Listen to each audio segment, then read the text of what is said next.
alive! It's alive! It's alive! It's alive!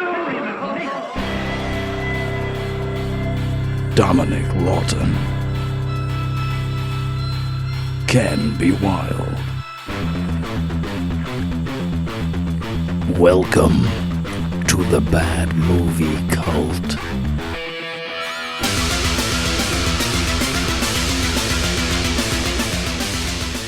You know when you were giving me shit for the Halloween choices and the lack of a Halloween theme for some of them? Yes? Would you like to explain what film we're doing this week? It's the festive favourite of many a child. And it's Chuck Norris in Invasion U.S.A.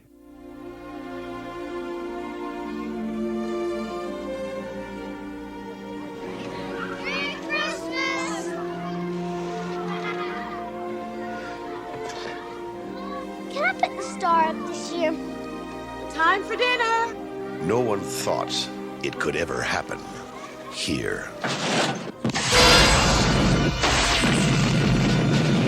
They are an army of international terrorists. America has not been invaded by a foreign enemy in nearly 200 years. Their target, America. Their objective, control. 18 hours from now, America will be a different place. Now, only one thing stands in their way. It's time to die.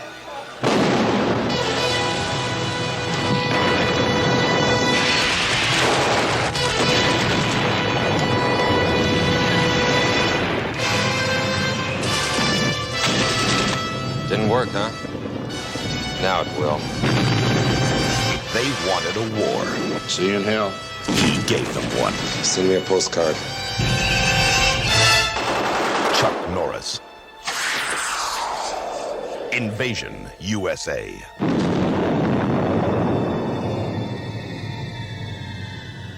This has an IMDb rating of 5.4 out of 10.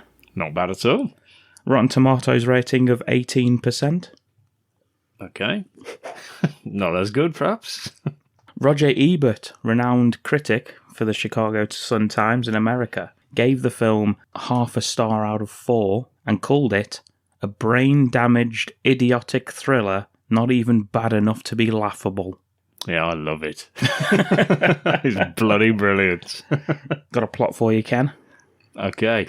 A one-man army comes to the rescue of the United States when a spy attempts an invasion. A spy? Is he? I think so. Whatever. This is our first rendezvous again with Chuck Norris since Lone Wolf McQuade, Lone Wolf McQuade, yeah. We've done more films starring Hulk Hogan than we've done starring Chuck Norris, which is shambolic. Yeah, and a Christmas one, to boot. Not that Christmassy, but anyway, some taglines for you, 2 of them. No one thought it could ever happen here. Was that it? Oh, yeah. Okay. America wasn't ready, but he was. Yeah, it'd have been better if they used his name. But Chuck Norris was. That'd have been better. Should we crack into this thing then, or what? Yeah, man, yeah. Should we get festive around here? Why not, eh? And nothing says festive like a boat full of Cuban refugees. Floating on the ocean wave. Yeah, they're all trying to get into America, and they're met by what we think at the time is I'm assuming the Coast Guard. Or the police? I don't know. I mean, we get like a little kid with his granddad, don't we? Yeah. Discussing the hopes and dreams of settling in America, land of the free. Home of the brave. Yeah, or the other way around, I don't know. Or both. It could be both. Yeah, and high hopes, expectations, living the dream. But wait, it's the Coast Guard. No, what if they turn us away? That's the fear. But don't worry about it, because it's friendly. And what I've written is, well, they do say Americanos, which obviously I think is Cuban for Americans. Yeah, I've been studying for this episode. I've been doing a bit of homework. Not bad. And oh shit, it's Richard Lynch. Yeah. Which I've written many times in this, whenever he suddenly appears from somewhere. The gorgeous Richard Lynch. Richard Lynch, yes. Yes, quite a striking figure. In his Captain Birdseye. Yeah, he's certainly gone all out, though, hasn't he, in terms of disguise? Throughout the film. Yeah, because as anyone who knows who Richard Lynch is, he's not a kindly Coast Guard at all, even though he does shout, "Welcome to America!" after they all nervously look at him. And they all cheer. They're whooping and hollering. It's gonna be okay. Everything's gonna be okay, little Bobby. Whatever his name was. He offers his hand, doesn't he, Richard Lynch? Captain Richard Lynch. He offers his hand down to the elderly grandfather to help him aboard, and he takes his hand. And as he takes his hand, he pulls a gun, and Richard Lynch shoots this grandfather in the face. Oh, dear. Oh, he's a trickster. He is a trickster. Everybody opens fire and kills absolutely everybody on the boat. There's also one guy who just can't stop firing. Even when he's told to stop firing 3 times, he's just like, ah! Yeah. Even people who are behind other people with guns are firing. Yeah. Potentially into the back of those people in front of them who are also firing. Anyway, the whole refugee ship are dead. Which was nice. It's a nice opening. It's very festive. Well, as you said before, you've got to have an establishing shot of how evil the bad guy is. Mm-hmm. And this pretty much sets that out nicely. Although... And it only gets worse for him. Yeah. So, I'll tell you what it's all about. All this is all about, because they shift off the corpses. Obviously, when this one mad bastard finally stops firing into corpses. Is it about Christmas? No, it's not. No, he doesn't open it up, and there's lots of presents beneath the deck. Figgy pudding? I think there is some figgy pudding later on. But right now, it's all about stupid cocaine. It is. He's got loads of stupid cocaine under the ship. And I tell you what, Ken, isn't it always? Well, it is a lot of times, yes. But fortunately, firing blindly into the corpses of some Cubans hasn't disturbed any of the stupid cocaine. It's all neatly packaged and no damage. So that's good. And in comes the title with a metallic clink. Yeah. Invasion U.S.A. And not only that, but during the credits, we get an absolutely beautiful shot, or shots, of Chuck Norris on a hovercraft. Don't we just? It's a little airboat, isn't it? Yeah. Yeah, through the Everglades. The Everglades, yeah. And my God, he looks superb, doesn't he? Double denim with the shirt open. Totally open. Absolutely brilliant. Sleeveless denim shirt it is, totally open, exposing his chest, greased up. Yeah. Beard. He's got the beard in this. He has got the beard. And I tell you what, he has got the most superb mullet flapping in the breeze. Oh, God, yeah. Yes. There's no movement to it except the bottom. Yeah, it is literally flapping. Yeah, that's the only word you can describe that. It's a flapping mullet. Like a piece of shitty ham out of the side of a sandwich. Yeah, you know when you wave your sandwich around at your friends. Couldn't just be us that used to do that. When you wave your meaty flaps at your friends. Oh. Oh dear. Yeah, we cut to the real Coast Guard, and they've found the boat full of the murdered Cubans off the coast of Florida, I believe. It's the FBI, the Miami Police Department. They're there. We see a female reporter.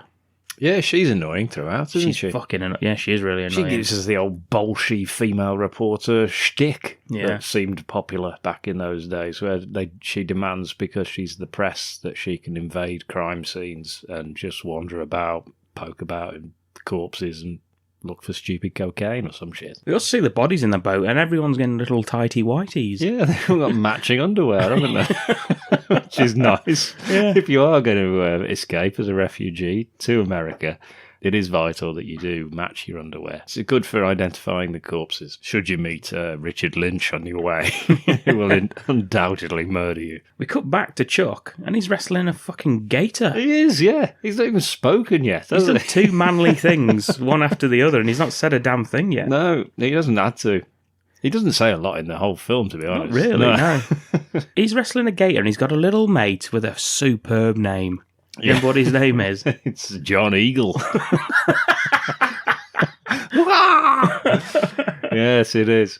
I'd like that sound effect if you've got it. Yeah. Every time we say John Eagle, Just get a just to soaring eagle. play the sound of the maybe Seagal looking up into the mountains while the eagle soars. But yeah, that's it. When we cut off that as well, we just see him doing that. John Eagle gives him some shit. He does, for saying he hasn't tied his bloody snout up properly, because he does snap at him. Although I don't think it snaps at him, it just moves its head, which is what it would do anyway, surely. And anyway, enough of that scene. Then we cut back. Oh shit, it's Richard Lynch. Yeah. And even worse, he's soon joined by another always villain in every film ever. Yeah, he's off into a seedy apartment block, isn't he, Richard? Yeah. And this time he's not dressed as a captain. No, he's not. No, he's dressed as just a gentleman. Yeah, top hat and tails. And a cane. Hello. I'm here for an appointment. He spats on. Have an appointment in room 231. Putting on the Ritz playing. Yeah, he skips up the stairs over some drug addicts and so on. A very small black guy on the... It's a very oddly shaped man. Yeah, very tiny. We see him later on, very odd. Yeah. You never guess who he's going to go and meet. Can't believe it. Bad Guys Reunion. It's Billy fucking Drago. Who would rejoin Chuck later on in many, many adventures. Yeah. Yeah, Billy Drago meeting Richard Lynch. It's the villain's scene of dreams. And then Brian May's there as well, in a dress. I think that's who it is. Yeah, playing a prostitute. Too much drugs will kill you. Every bloody time in this one. Yeah. We should point out Richard Lynch. He's Soviet operative Mikhail Rostov. Yes, that's his name. Of course he is. And Billy Drago is simply a drug dealer.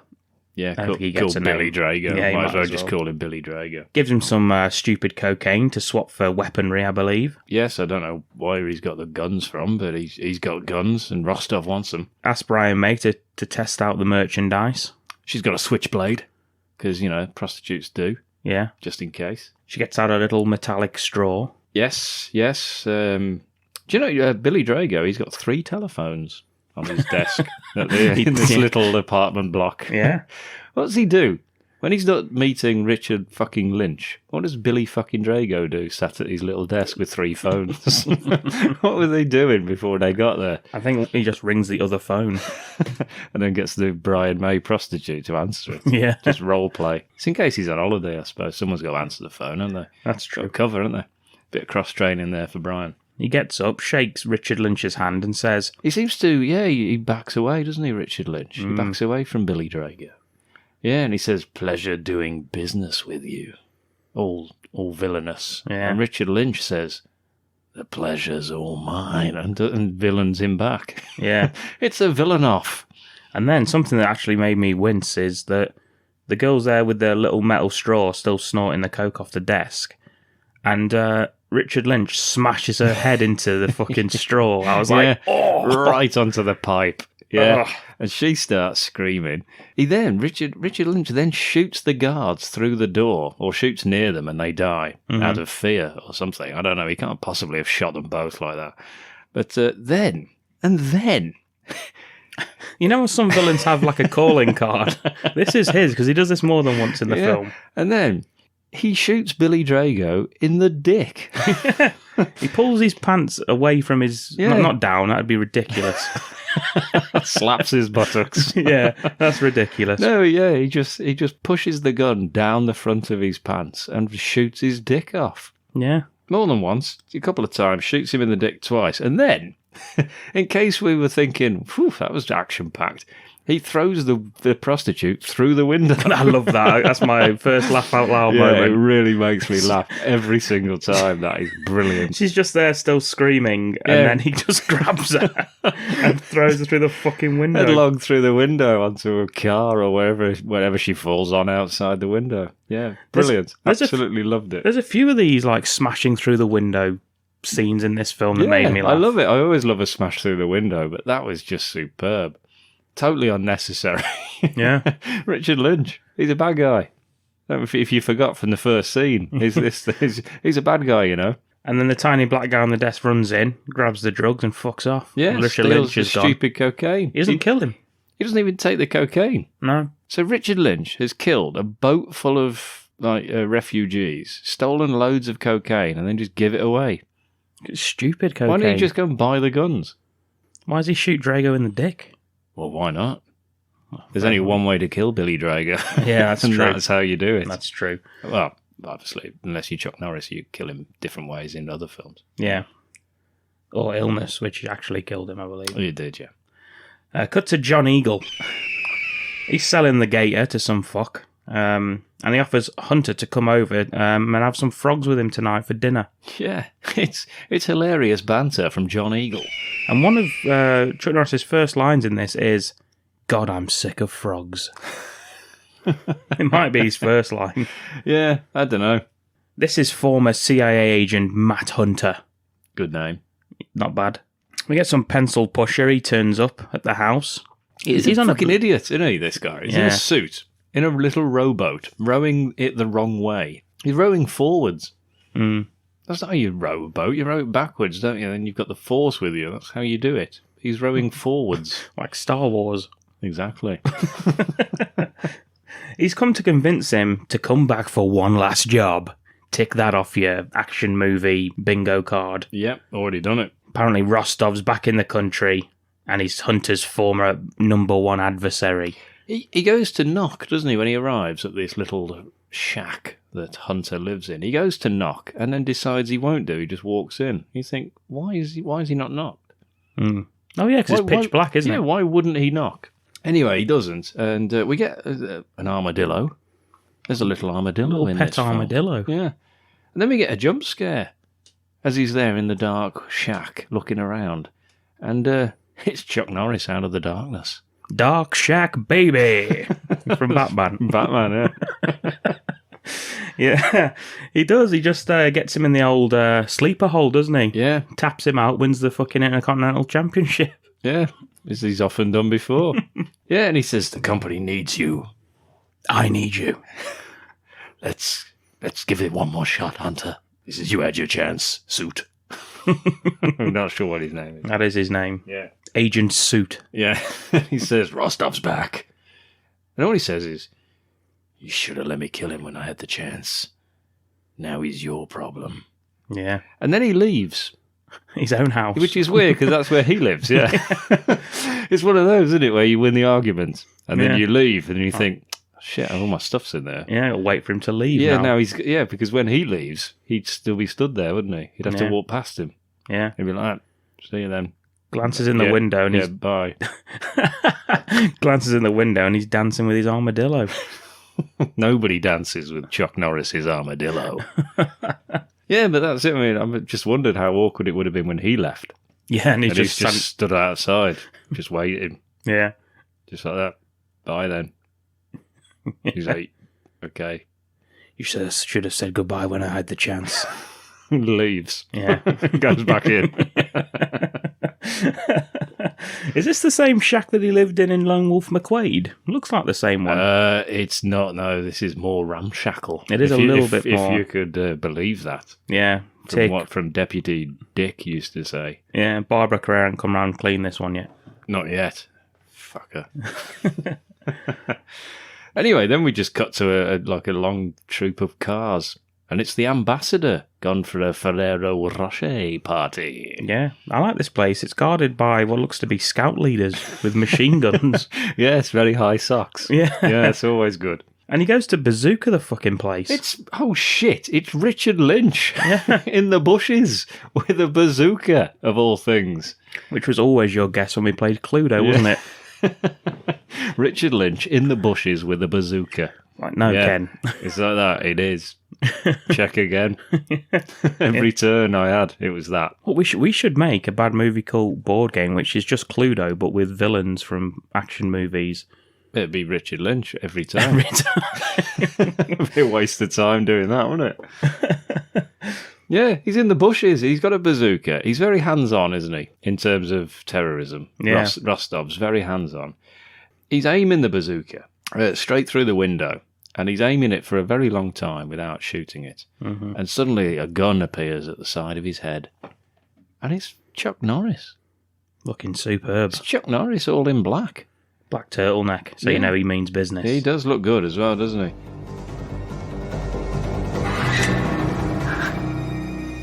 Not this time, Rostov.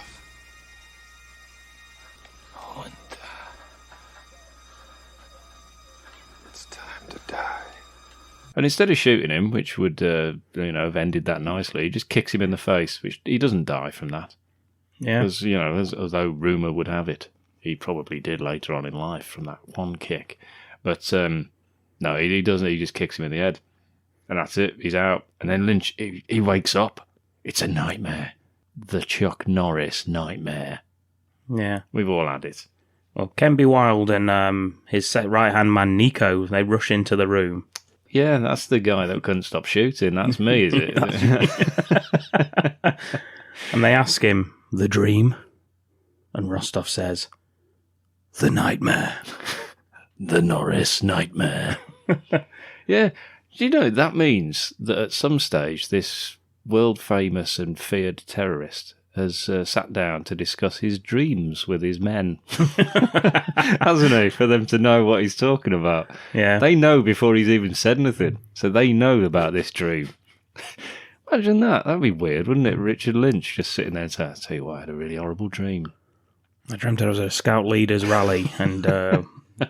Chuck Norris in a turtleneck kicked me in the face. Yeah. They'll be like, shit, not again. We've all had that dream. Yeah, so he sat down and discussed that with his men, and they still think very highly of him because he's a highly dangerous man. Yeah. I suppose you wouldn't laugh at him. He's got a bit of a mullet going on, hasn't he? A bit permed. Lynch? Yeah. Yeah. A little bit. Do you know Richard Lynch set fire to himself once? That's why he's all scarred up. Yeah. Mm-hmm. Yeah. He was on drugs. Oh, like Richard Pryor. No, it's not just everyone called Richard and set fire to themselves. Richard Pryor set fire to himself on drugs. Well, maybe it is then. Maybe that is a case for all Richards. Careful out there, Richards. He's got a almost sort of Princess Diana-esque his haircut in this. He has, hasn't he? Yeah, a little bit. Oh, that's nice. It's a nice little nod to the... Did Chuck Norris ever kick Princess Diana in the face? I believe is that so. confirmed? Yeah, I did. I think I read something about it. Yeah. Well, Rostov, he demands that Hunter be killed before they can begin their operation, because why? Just because he had a bad dream. Yeah. He's confused. He's just woken up. And Nico says, he's only one man, alone, what can he do? And Rostov... He says he's not a threat. Yeah. You only know his reputation. I know his turtleneck. And he says, as long as he's breathing, he's a threat. Mm. And that's true for Chuck Norris. I like Nico's like the voice of reason throughout, isn't he? Yeah. Not sure who he represents. Not sure who he's doing any of this for. Because it's discussed a lot, isn't it? Saying, no, we must stay on like plan and everything. But we don't know whose plan it is. I guess we just never need to. No. Just whatever, innit? I guess so, because it's the fucking worst plan I've ever seen in my life on put to film. But more on that later. Yeah. Anyway, yeah, so we've got to kill him before we actually carry on with whatever our plan is. Yeah. And he's like that, fuck's sake. Yeah. All right, whatever. Well, fun fact for you, Ken, this film was written, like, Chuck Norris had a hand in the script. And he's obviously thought, whilst he's been writing it, right, I need to do another manly scene now, because it's been 10 minutes since the last one. So far, what he's done is he's driven an airboat through the Everglades with his shirt off, well, shirt open and his mullet flapping. Then he's wrestled an alligator. Dom's opened a beer, which is pretty damn manly as well. He's wrestled an alligator with John Eagle. With my dick. He said he doesn't like frogs. What? Opened the beer with my dick. Oh. He glossed over that. Nobody glosses over your dick. I thought you may wrestle an alligator with Dom's dick. Getting that on a t-shirt for you fans if you want it. Oh, forget it anyway. Yeah, carry on. Yeah, and now he's firing up a bloody chainsaw. It's Chuck Norris and a chainsaw. Double denim again. Yep, there he is. And as he's doing that, you get a load of bastards led by Rostov On hovercrafts again. 4 of them this time. 4 airboats steaming through the bloody Everglades. How many times has this happened to you, Ken? You've been chainsawing outside your house in your denims, and Richard Lynch has turned up. Shit, it's Richard Lynch. Yeah, on an airboat. More times than I can remember. Even one thing I always used to get distracted by was my little pet armadillo falling off a step. Yeah. And I used to laugh. Chuck Norris laughs at an armadillo hurting itself. Mm. It's all right. Obviously, the armadillo's fucking armour on it, but he does. It's a little smile from Chuck, which is nice. It's a nice touch. He's human, after all. Luckily for Chuck Norris, John Eagle turns up.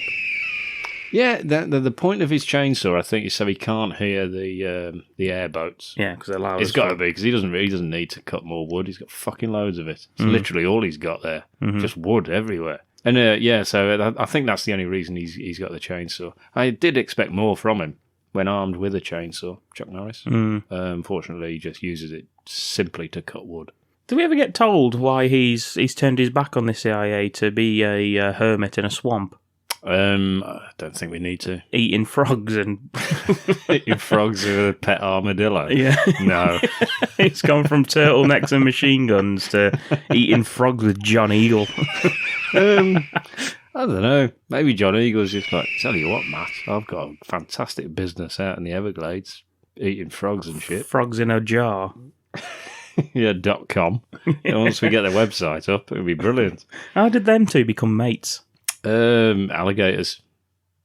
They maybe introduced them. Yeah, maybe wrestled one, and John Eagle liked the cut of his jib. Mm-hmm. Yeah, and said, "There's a guy I'd like to help me wrestle other alligators." Because John Eagle's the kind of man you'd expect Seagal to be knocking around with, to be honest, more than Chuck. Yeah, Or, he's his spiritual mentor. Yeah, something like that.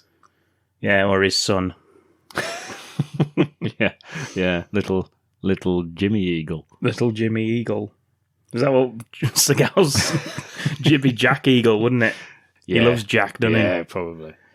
No, so I don't know why he's turned his back on it. Probably due to maybe some double crossing. Yeah. Maybe they didn't support him. Red tape. Yeah, maybe they suspended him for kicking Richard Lynch in the face after he burnt himself in the drugs incident. Yeah. Yeah, maybe it was the Princess Diana incident. Well, we don't talk about that. Well, you brought the fucking thing up. Luckily, John Eagle, he turns up, as we say, and he takes out a couple of them himself. Yeah, he shoots. He's got a shotgun, hasn't he? Yeah. And he shoots a gun out of a man's hand with a shotgun, which is very, very targeted, isn't it? It's an incredibly targeted shotgun from that distance. Yeah, it must have been right next to him. Yeah, but anyway, he's shot dead. Yeah, he is, there's 4 fucking boats full of these people, and they've all got guns. Yeah. Yeah, so that's a shame. He just called out for Hunter, who immediately jumps through the window of his own house. It's closed. Yeah, he just dives straight, smashing through a window head first, just outside. When anyone ever... Yeah. Yeah, remember when your friends used to call around your house as a kid who used to just smash out of the back window? Instantly, when you hear anyone call out your name.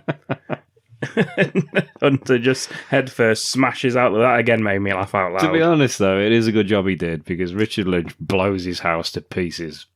With a bazooka. Yeah, with a bazooka. Richard Lynch in the Everglades with a bazooka. Yeah. There he is. You know, we've done Cobra, where he had like a... What did he use? He had like a knife, didn't he? Like a special knife. Yeah. Undefeatable, he had a special knife as well. Same fucking knife. Well, this guy's weapon of choice is a bazooka. Yeah, it's good because they're easily carryable. They're he's supposed to be a spy, this guy. This one's like multi-fucking loaded as well. He shoots 5 bloody rockets out of this without reloading it. It's incredible. He doesn't reload this thing at all throughout the film. Yeah, he actually does. He fires 5 grenades. Just shoots his house. Even when the house is exploding, he explodes it more before it finishes exploding the first time. Yeah. Yeah, so 5 rockets he fires out of that. Mm. Incredible. Everyone else is just shooting wildly into nowhere because, pretty sure that bazooka's done the job, hasn't it? It's like the Ken B. Wild customer. He's just shooting up into the air. Yeah, and again, he says ceasefire, and he's still shooting again. He just can't stop shooting, this guy. He's quite he's a liability, to be honest, as we'll see later on. Well, luckily his pet armadillo escapes anyway. Well, we don't see it again, though. We see it crawling Yeah, away. but he just fucks off, though. Leaves it. Yeah. Yeah, and then Richard Lynch just says, it's finished. And then they all just leave. They don't go and check after all of this. How do they find him, anyway? How do they know where he is? They just turn up at his house. There's a lot of people just turning up. Chuck Norris does it incredibly well, where he's just there. Towards the end, when this is like a America-wide terrorist attack, he's at every location. He is, yeah. It's Chuck Norris. So you need. You know when they first arrive on the hovercrafts, and then it cuts to him chainsawing, and it cuts back to him again. It's the same shot. Yeah. They use the same shot this time for him to go away from the house. So they're reversing. Yeah. It's 3 of the same shot all the time, and Richard Lynch isn't on any of the boats. No. It's because he's a spy. That's true. You can't see him. He was dressed as a boat. He was one of the boats. Yeah, he's in costume they were again. There you got 3 men riding on his back. Hunter, he grabs John Eagle's body. Yeah. Brings it into the burning remains of the shack. What I would have liked is perhaps some emotion from Chuck Norris at this point. Where he maybe even falls to his knees and shouts, "No!" Anything. But instead he just picks up the body of his only friend, carries him into a burning building, and burns him some more. I love that. Yeah, and then just leaves. Covers him with a blanket and does what any good friend would do and sets him alight. Just sets fire to him. Without checking if there's still a pulse. He doesn't do any of that. He might just be unconscious. But no, sets him ablaze. He just sets fire to his only friend. And off he goes. And then leaves while some sad hero music's playing. It's alive! It's alive! It's alive! And we cut to Rostov and Nico, and they're out for a celebratory hot dog. Yeah, oh shit, it's Richard Lynch having a hot dog. Yeah. Yeah, he's just sat there, isn't he? There's some Christmas music, by the way. There we go, everybody. Christmas movie. They're sat having a hot dog. There's a little bit of Christmas music in the background. Which is nice. Everyone's in like... It's summer gear. Yeah. It's like Hawaiian shirts and everything. That's America. Yeah. Well, Rostov does tell us that America hasn't been invaded by a foreign enemy in nearly 200 years. Yeah. There's a little bit of anti-America talk, isn't there, just to set the scene. He tells Nico to look around at the holiday makers at this beach bar with them, calls them spineless and that they are their own worst enemy and they don't even know it. He says, "Tonight, we make history. Tonight, we make love," says Nico. Yeah, and just runs his hand through Princess Diana hair. Mm-hmm. And because Nico doesn't have hair, Richard Lynch tries to do the same, which is like... Just, yeah, he's like Velcros his own hand to him. Across his scalp. Anyway, later that night, we see a couple canoodling at the beach. Yeah, some crazy kids fooling around. The guy is wearing the most unflattering swimwear I've seen since Hard Ticket to Hawaii with Rowdy Aberline. He's wearing a little thong, isn't he, this man? Yes, it's unpleasant. We see some shiny shoes. He's lucky Richard Lynch doesn't turn up and shoot that dick clean off. Yeah. Because there's no protection there. We do see some shiny shoes turn up, and it's Nico. Yeah, he's unsuitable footwear for the beach. From Nico there. He's got Cuban heels. He's got a whole suit on. Yeah. Yeah, then we see him, and it is Nico. He Nico, he's not one to mess about or give any sort of like extra dialogue, so he just shoots both of them in the face. And then he just watches the little TV they've got. They've got a little portable TV on the beach, and he just watches it, and he starts to like chuckle. And I thought, maybe he's not really that keen on destroying the American way. Maybe in some way he likes it, because I think that's what that says, you see. In some way he just wishes that he could be part of that. He wants a slice of that pie.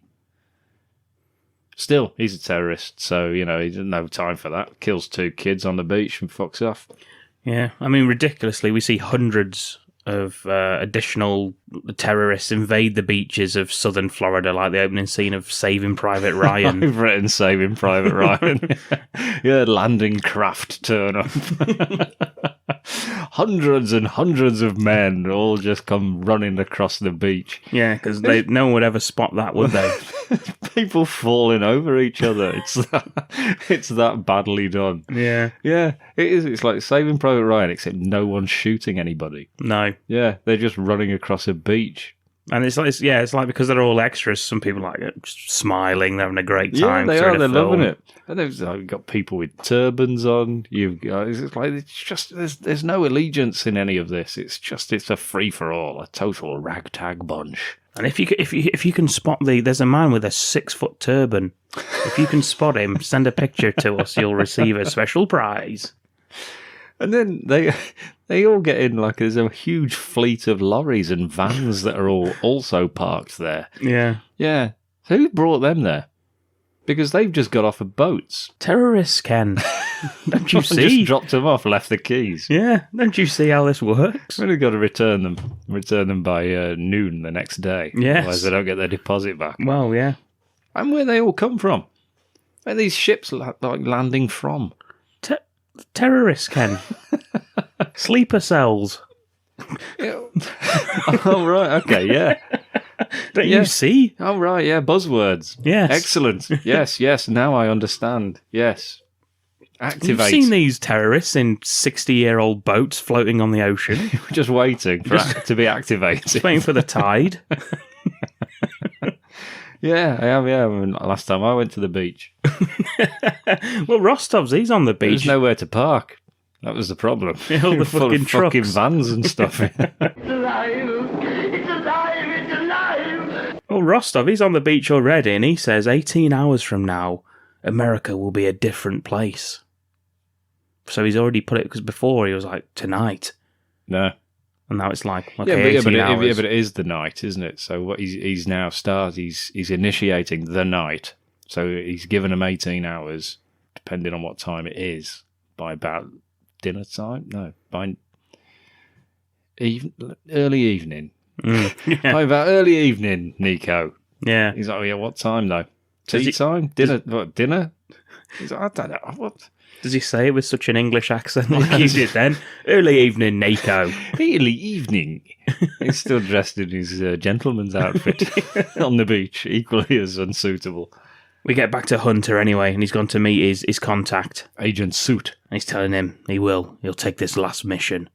Do you know, he doesn't actually go to meet him. The Suit meets him. Yeah, well, he's sitting at the bar, isn't he? He walks in, he's just sat at one of those roadside hot dog things. Yeah, and he's just 24-hour hot dog places. He just walks over like that, and he just looks, and Chuck Norris is just sat there with a hot dog in his double denims. Chuck Norris, not the hot dog. Don't know what the menu is. He says, I'll take the assignment, but remember, I work alone. Tick the box. Take care, everybody. And tick another box straight away, because he says, if anything goes wrong, remember, we don't know who you are. He's like, yeah. Then he leaves, and he makes the Suit pay for his beer. Yeah. Classic. It says, pick up the check. Then we cut straight to the FBI on the beach. There's a lot of quick cuts in this. The main FBI guy, by the way, looked like good old JR from the WWE. He does look like him, yes. I thought that. I thought it was him throughout this. Yeah, he was like, my God. And that fucking reporter's there. Yeah, giving him some shit from the tape about line. not being let through, because Why I don't would know you? why would she be let through? But anyway, she wants to be let through so she can just go and like dick around with the corpses of 2 kids. And then she sees Chuck Norris. just glimpses him, doesn't she? Yeah, and he's just standing there, just looking into the distance. She spots a man with a strange aura about him, is what I've put. He's surveying the beach. Yeah. She shouts, "Hey, cowboy!" And he looks at the camera in sort of a brilliance. I love that bit, where he just looks, and then she's distracted, and then she looks again, and he's gone. Yeah. He's out of there. Just his denims left on the beach there. See his little buttocks as he runs into the sea. Little ginger buttocks. Running off. Up the beach. Yeah, like Terry Jones in The Life of Brian. And he's just been in the hole, not speaking for years. Yeah. Just runs off like that, with his knees up. Yeah. Still got his cowboy boots on, though. Of course he has. It's I on love the that. beach. It's like, cowboy, why are you dressed like that? You're at the beach. You're in Florida. You're in Everyone else is dressed in a denims. suit. Don't Well, don't give Chuck Norris any flack for that. They have to dress like that. Chuck doesn't. Chuck could be in some denim Bermuda shorts.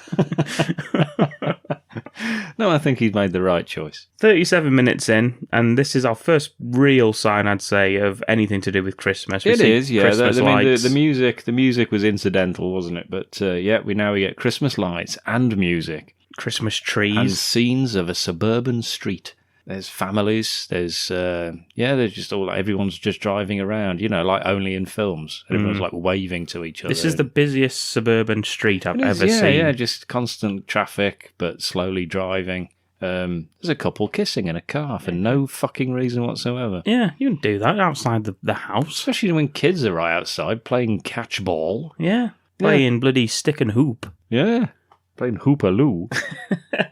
There's a little girl. She's applying the star to the top of her tree. Well, she wants to, but then Mum calls it's dinner time, so we'll have to do it later. Yeah. Because the little boy, little girl arguing whose turn it is to put the star on the tree. The dad can't control them because he's useless. Should have done it before, really, because it's time for dinner and they haven't finished. So, should have started earlier or planned dinner better. Yeah. I don't know whose fault it is. I don't think it matters. It's Christmas time, so they're having boiled goose. Oh, yes. The Christmas treat. Yeah, and then a car pulls up. Oh, shit. It's Richard Lynch. Of all people. Richard Lynch. And you never guess what weapon he's brought with him. He brought a fucking bazooka. This is another one of my laugh out loud moments. Because as soon as the little girl goes back into her house... Yeah, she sneaks back out and puts the star on, even though she was expressly warned against it, because they'll discuss it later on and find out whose turn it is. She fucking goes and does it. Little bastard. Yeah. So I guess she did everything she gets here, doesn't she? Well, yeah, so anyway, she runs back in the house, fails to notice Richard Lynch is stood there with a bazooka on the back of a truck. Fortunately, he announces his arrival by exploding 6 houses with bazooka, which, again, he doesn't need to reload. No, and no one from other houses comes out in the time it takes for them. I mean, once you hear the first house blow up, you probably leaving your house, see what the fuck that was. Well, if you had anything about you, you'd be diving out your back window, wouldn't you? As soon as anything happened, as soon as you heard a car pull up, you'd be smashing through your window. If there was a wide shot, and you just see families just smashing through the back of their windows. Some from upstairs. Yeah, grandma rolling off the fucking garage roof. Yeah, anyway, 6 houses just blow to smithereens. Superb stuff. Yeah. Yeah, he really is evil, isn't he, Richard Lynch? And that's the start of the terrorist attack. The invasion of America starts with Richard Lynch blowing your house up. Randomly exploding houses. Yeah. The little girl survives, actually. Yeah, she comes out with a limp, doesn't she? From being blown up. Her brother's dead. Well, quite right, too. Yeah, I'm guessing. Her slightly older brother, who the last thing she did was argue about who does the tree. Then she goes out and stiffs him on putting the star on the tree. Yeah. Now he's dead. Yeah. So the last thing she did was fuck him over. Yeah. Argue with him and then fuck him over. I guess she gets to do the tree every year now, though, so... I guess so, yeah, in the orphanage. It's alive! It's alive! It's alive! Anyway, that's enough of that. Let's cut to another scene of a South Miami community centre.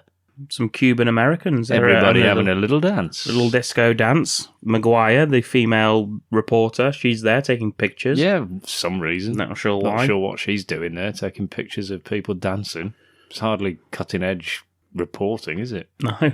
Got fuck all to do with it. I thought she was on crime. So what's she doing there, taking pictures of people just innocently enjoying a party? Police officers turn up now. One looks suspiciously like Ken B. Wilde, if you ask me.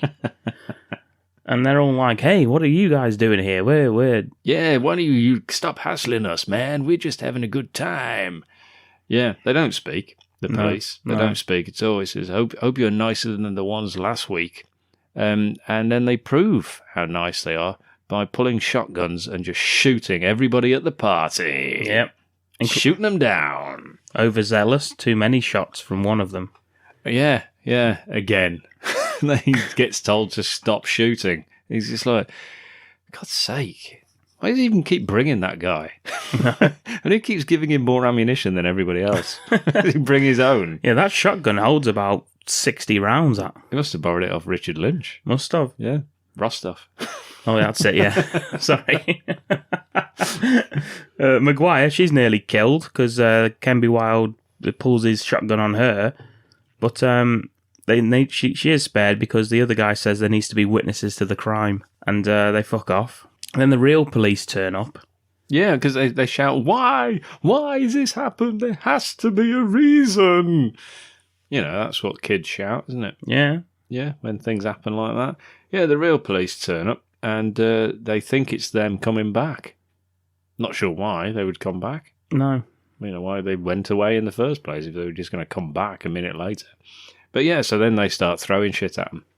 And shouting, you know, they think it's a riot. They're turned against the police. This is all part of the plan from Rostov. Americans turning on each other. My God. Destroyed from within.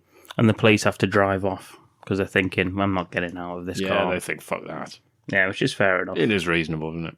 Even Hunter, he's out for a drive and he's getting abused and attacked as he's driving round. Yeah, what a nice neighbourhood this appears to be. There, he's cruising around the streets. He heads to a bar and he's immediately accosted by some old guy who thinks, I'm going to pick on this man right here. It's Gill's Spot is the name of the bar. It's an unusual name. For Sounds nice though. It does indeed. Yes, there's hookers, pimps, bikers. And I don't know if you noticed, but there's a smooth jazz musician there. He's just playing the saxophone next to a pimp at one point when he's driving past. Very unusual.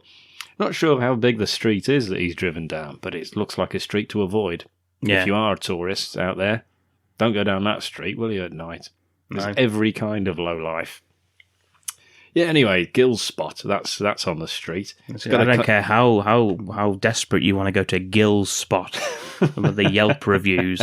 Just don't go down this street. They've got a Confederate flag on the wall of Gill's Spot. Yeah, so you know it's bad news. Yeah, exactly.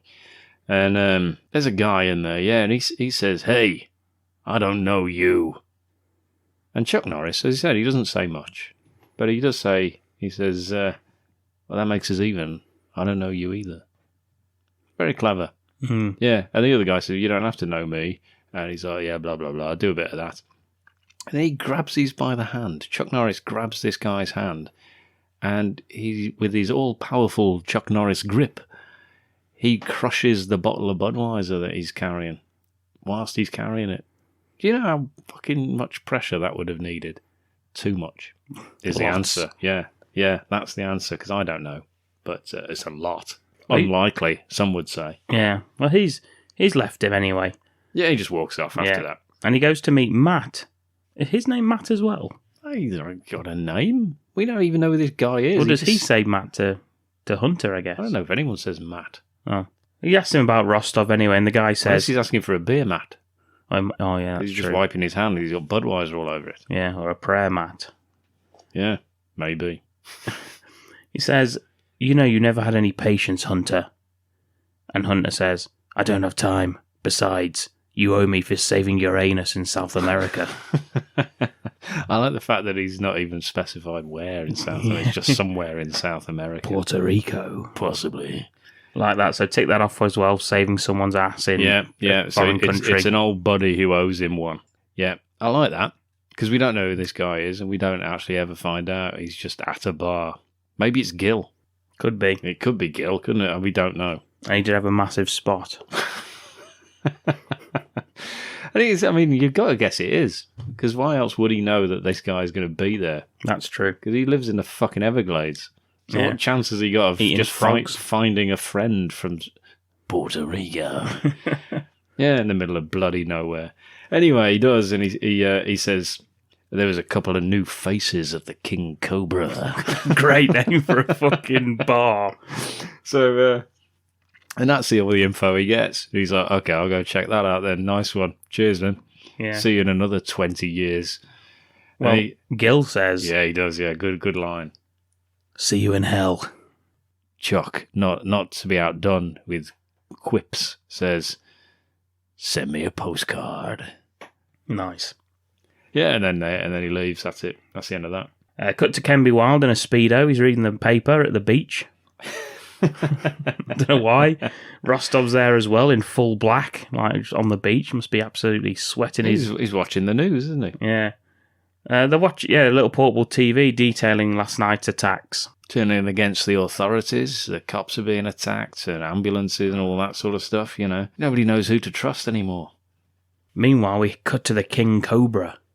Yeah, and there's a couple of guys washing a car. One guy's absolutely fucking massive. He is, isn't he? He's short, but he's wide. Yeah, he's possibly the same width as he is high. And he's just watching another man wash the car who's incredibly tall. Think of a massive, like, square in a tank top with a perm. That's what this man looks like. That's exactly what they put on the casting requirement. Yeah. Then they got another guy who's a bit then they got slimmer. somebody else who says a guy who looks like George Eastman but isn't. Yeah. Yeah, and I've got him. We've got the two guys we need. We meet sort of a little mustachioed man. Yeah, three guys pull up in a car, run over his bucket. He's washing his car, innocently washing his car in the middle of the night. Yeah. Next to the King Cobra Club. Yeah. Yeah, and he runs over his bucket. And then just walk past. They just walk past him. And he's not happy. He's a bit upset about it. And then he gets a bit angrier. And then decides that he's going to take his little square friend and go and remonstrate about this bucket. Meanwhile, these guys have gone in, and we've got tits. Tits, everybody. There we go. Tick that one off. Yeah. Tits in the club. The King Cobra's got tits. Yeah, and he, the little mustachio guy, he pays for a prostitute. Yeah, even though the others say, oh, we haven't got time for that. We're supposed to be going out doing some terrorism and such. And he says, yeah, but I'm going to go prostitute. They're like, okay, then. Whatever. Yeah. He's the guy that John Eagle shot the gun out of his hand. He's got a bad hand.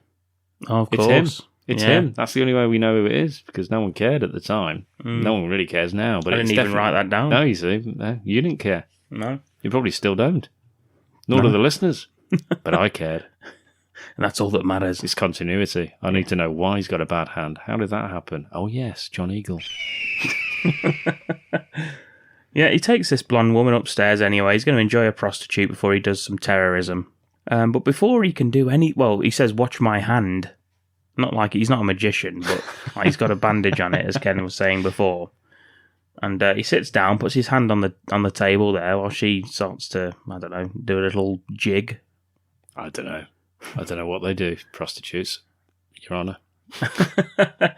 And then Chuck Norris appears. Yeah, but you get to see his belt buckle first. Oh, yeah, it's beautiful. a beautiful belt buckle, isn't it? Really is nice. That's why he doesn't wear his little shorts, because he's got a beautiful belt buckle like that. Yeah. Don't leave that unattended. Yeah, it's worth more than that guy's car outside. It's a belt buckle of a beard. He's got a beard on it. That hangs down between his legs. Yeah, he can stick his willy through the mouth bit. Chuck Norris's willy.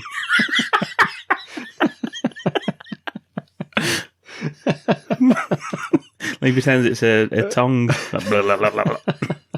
I never thought I'd say that. Why would he do that through his belt buckle? What's the point? You can also use it as a bottle opener, you know, where the moustache and his willy? Yeah. He probably could. He could, yeah, don't worry about that. It's one of those Chuck Norris facts, I think. Yeah. Ginger shaft. Is that the name of a beer? That is his beer company. Yeah. Chuck Norris's Ginger Shaft. Refreshing. Glug, glug, glug, glug, glug. No, it isn't a beard. I can't remember what it is. What is it? It's It's just a big old fucking buckle. Yeah, like a championship belt. Yeah, and then he slams a knife straight through this bad guy's bad hand. Yeah, Chuck Norris's willy. Yeah, he does, yeah. Look out. It's Chuck Norris's willy. He does, stabs him through the hand, attaches him to the table, and interrogates him about where Rostov is. And this is where the guys with the bucket from earlier, the skinny guy comes upstairs, because he hears what's happening, because the prostitute runs off and calls him. He comes upstairs, he's like, what the fuck's going on in here? Why is your dick poking through that belt buckle? He says. Look, what's that Willie doing? What's that Tiddle doing, poking through the wee tiddler? And Chuck Norris says, if you come back in here, I'll hit you with so many rights, you'll beg for a left.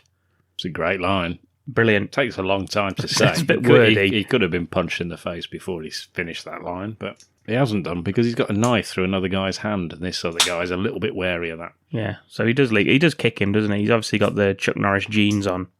He actually does leave. Yeah. He leaves to go and get his square friend who's walking sideways up the stairs so he can fit in the stairwell. Yeah.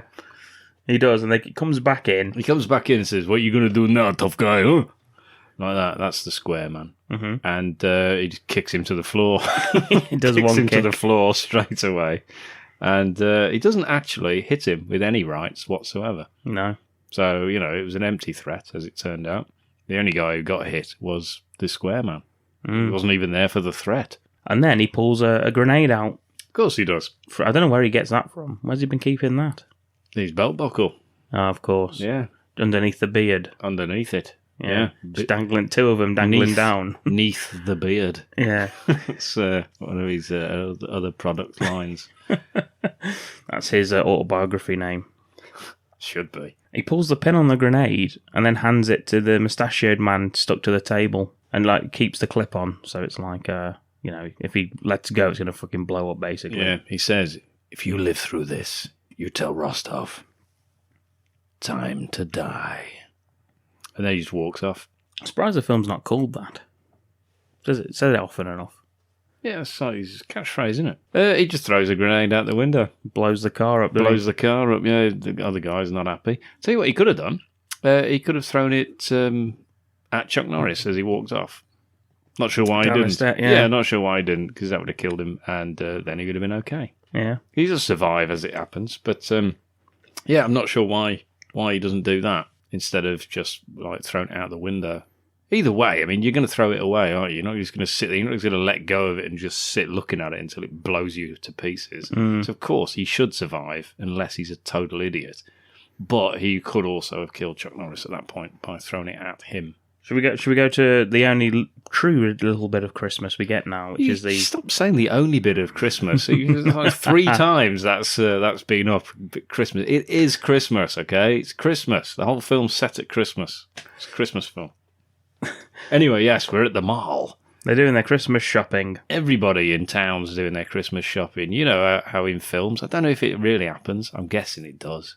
Does it really happen in America? Last minute Christmas You've got to shopping. tell us. You've got to tell us. Does this really happen? It can't just happen in the Griswold's life and films. But everyone's shopping at the same place.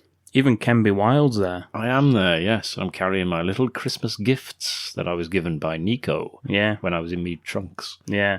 Can hear beeping. Cut to some little shit blowing bubble gum. He is a little shit, isn't he? What an annoying little shit. Yeah, and there's some guy there just watching him. He's the security guard. Yeah. Security guard looks at him too many times. And as he turns away... Yeah, there's a big car, isn't there? There's a big pickup truck as a prize in some sort of shit. Yeah. And he flicks his bubble gum.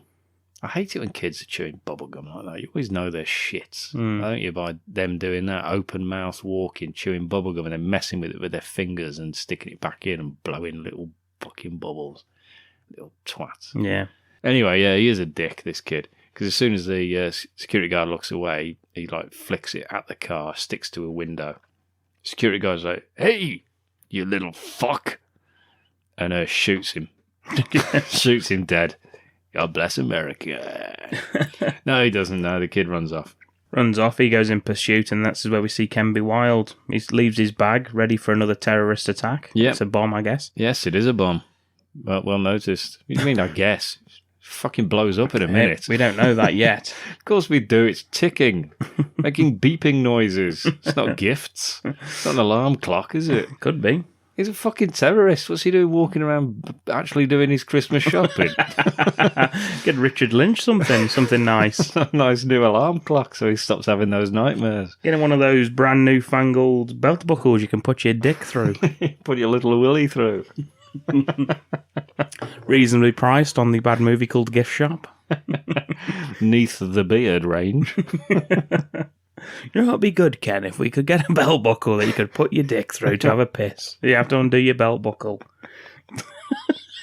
Yeah, you're right. That would be useful. Doesn't sound dangerous at all. What if you sneezed? You'd be Jewish. Life changing. Oh dear.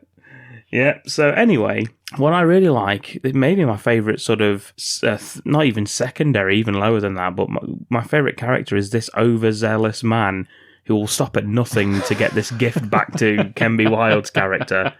He's there shopping now, isn't he, with his wife? Yeah. It's his wife's fault. Yeah. Hey, look, that man left his bag. Yeah, and that becomes his mission in life, doesn't it? To return that bag.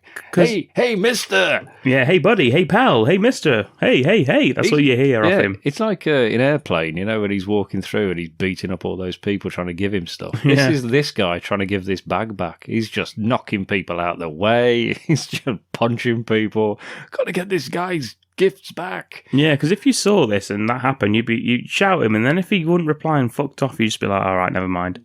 Yeah, especially if he's looking behind him at you and then runs and running away from it. He literally the Kenby Wild man has a sprint on. Yeah, he's still a liability, even when he's not just firing randomly into people. He's a liability because he can't even just not carry a bag successfully. And then the security guard joins in with the chase. Yeah, and then other security guards join in. They're all determined to give this guy his gifts back so as not to ruin his Christmas. But the rest of the terrorists, they turn up. And we Thankfully, they turn up to stop this ridiculous chase. And we get a shootout, and the package explodes. Yep, everyone's just shooting everybody. And during the attack, who comes into the mall to do a bit more Christmas shopping himself? He's got a Santa hat on.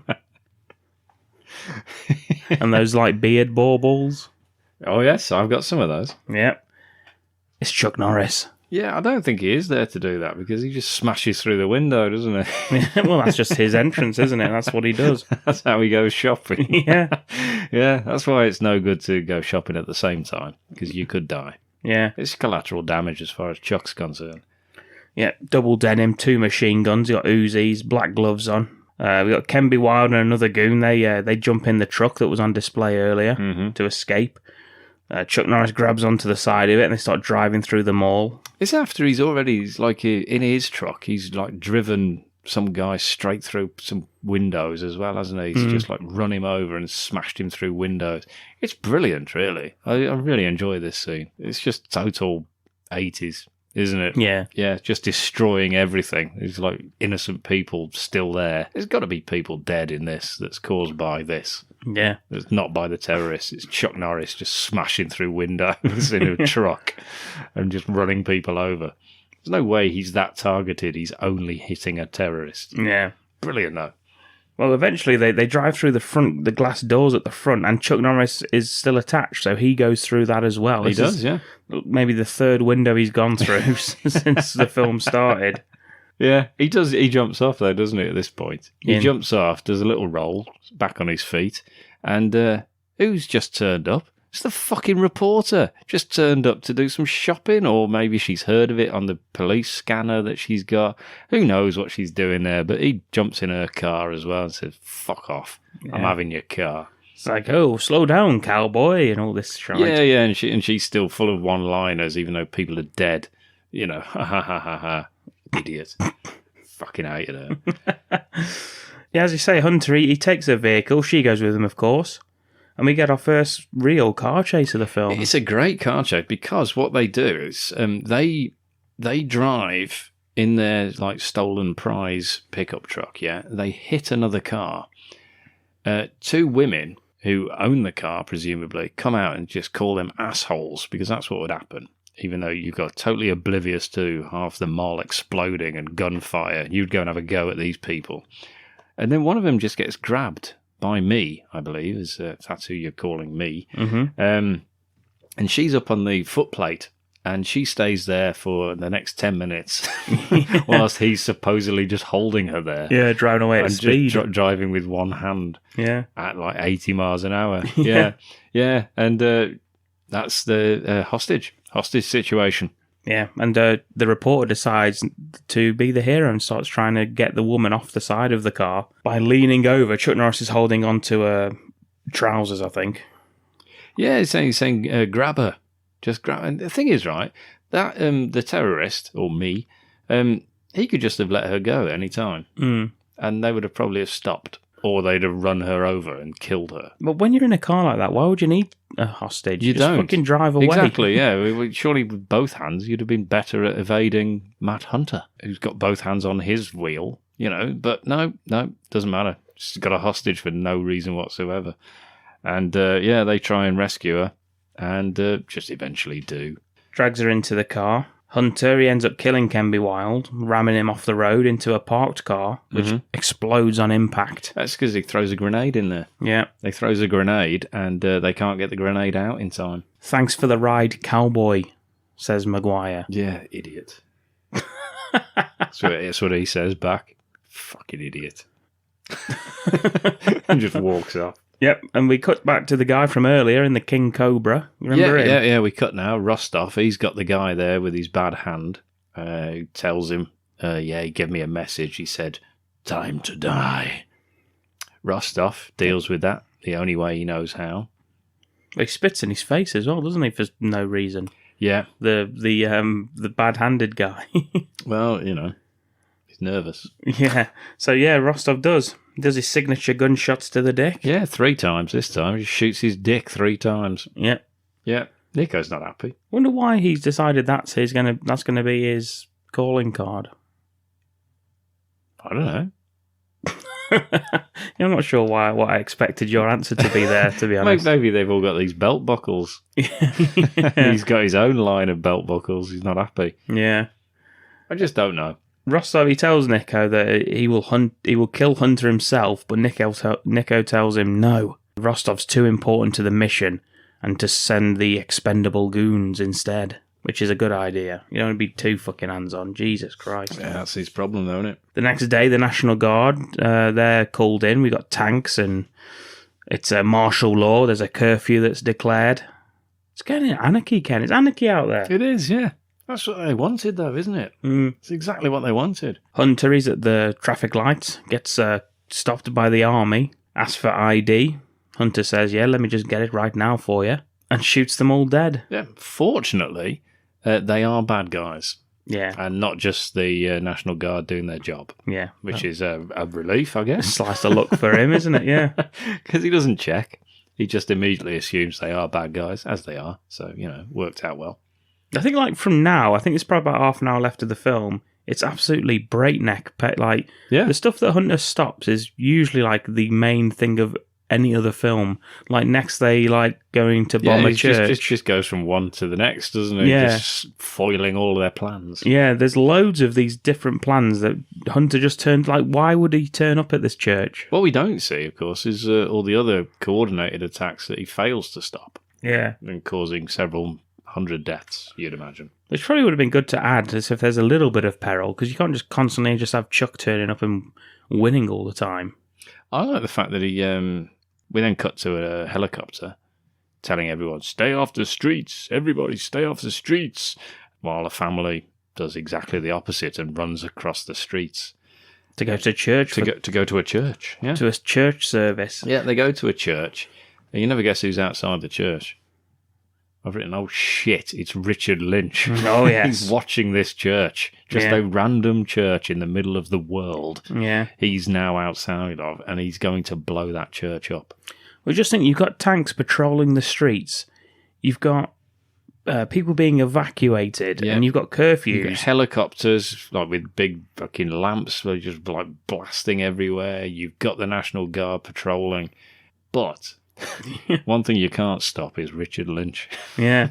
And you also can't stop people going to church. This is exactly what you'd be doing, isn't it? It's refuge, isn't it?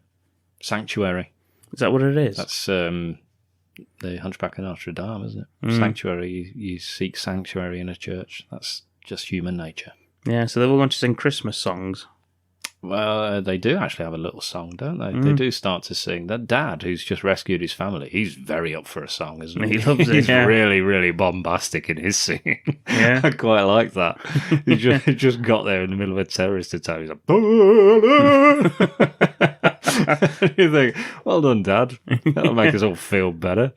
Lunatic. Yeah, and outside, some guy just starts getting a fucking suitcase out with a bomb in it. Yeah, he's got a briefcase bomb, hasn't he? That takes fucking ages to set up. Why has he not set that up before they've got there? Yeah, and it's like all like the wires are hanging out of the it. Good old days, isn't it? The 80s, when you have to have wires and a timer and everything instead of like being remotely activated. He then unrolls a massive wire 40 feet backwards to where he was. Yeah. And you think, why has he not done that already? A box with a plunger on it with TNT written on it. But why is he only doing it now? What if somebody just opens that church door and he's just there on the doorstep with a briefcase? He's like, all right, okay.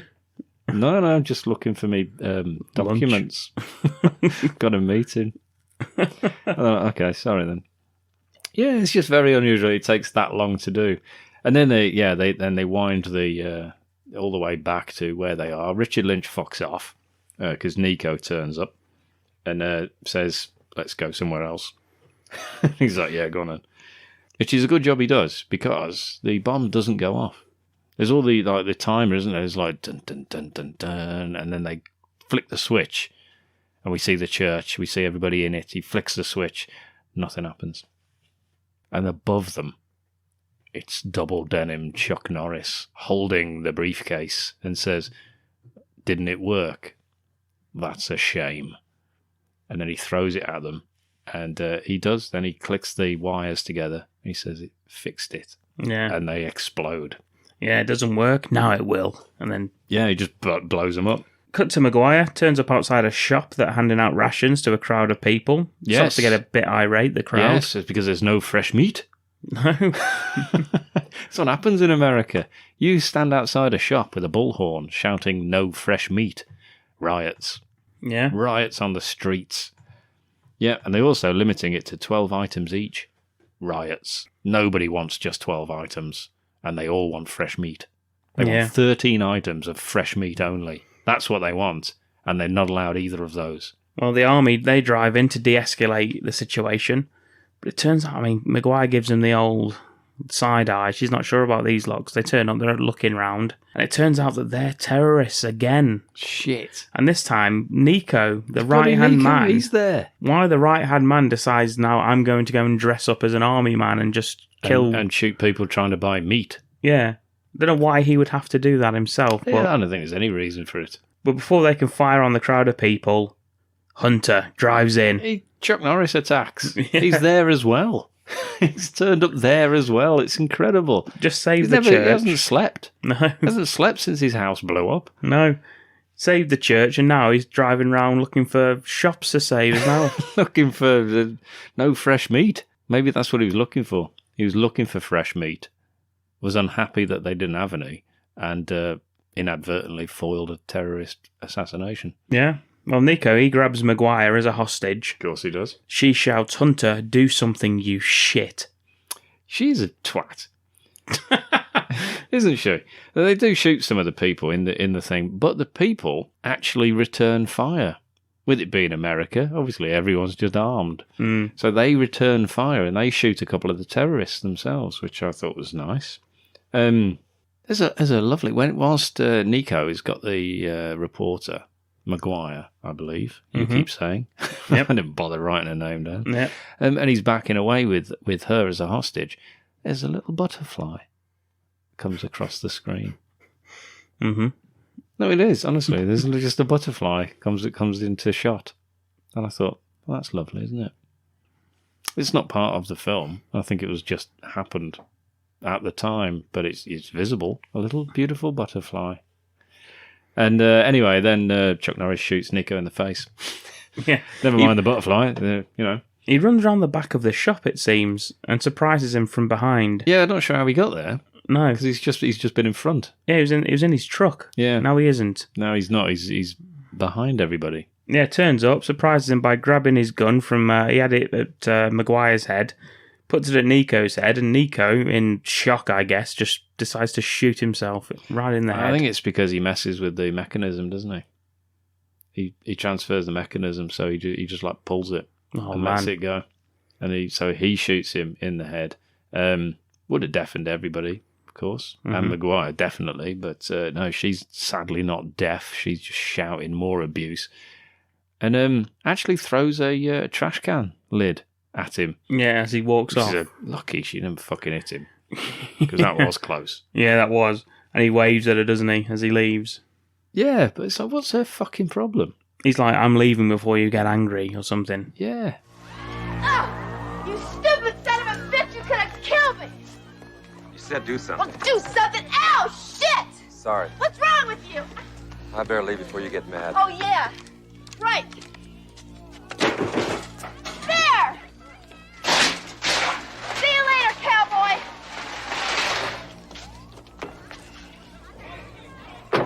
Creep. I think, is it the next day, the same day, 3 years from now? We see a school bus being loaded with children to be taken away from the city, from their parents. Yeah, We'll meet you sometime. Which the parents seem to think is the best course of action. Doesn't make any sense. It Why would doesn't, they? no. Why would the parents have to be kept behind? No, I don't know. Yeah, why don't they just all fuck off? Yeah, exactly. Because some of them are. Because the road's busy. There's only one fucking school bus. So like one bus full of kids and then everyone else is going with their families. Yeah. So they're all still fleeing. But for some reason, a town of families have been separated. I don't know. Anyway, as we know, on journeys where there's a group of people, the song of choice is Row, Row, Row Your Boat. And perfect example of it here. Yeah. Yeah, you've all been separated from your families. You may never see your parents again. You may, in fact, all be dead soon. But how about a song? Yeah, and you pray something bad happens to him as soon as that starts singing. Well, something looks to be bad is imminent because terrorists in a car, hot in pursuit. Yep. What better way to grab the attention of the world than to blow up some children on a bus?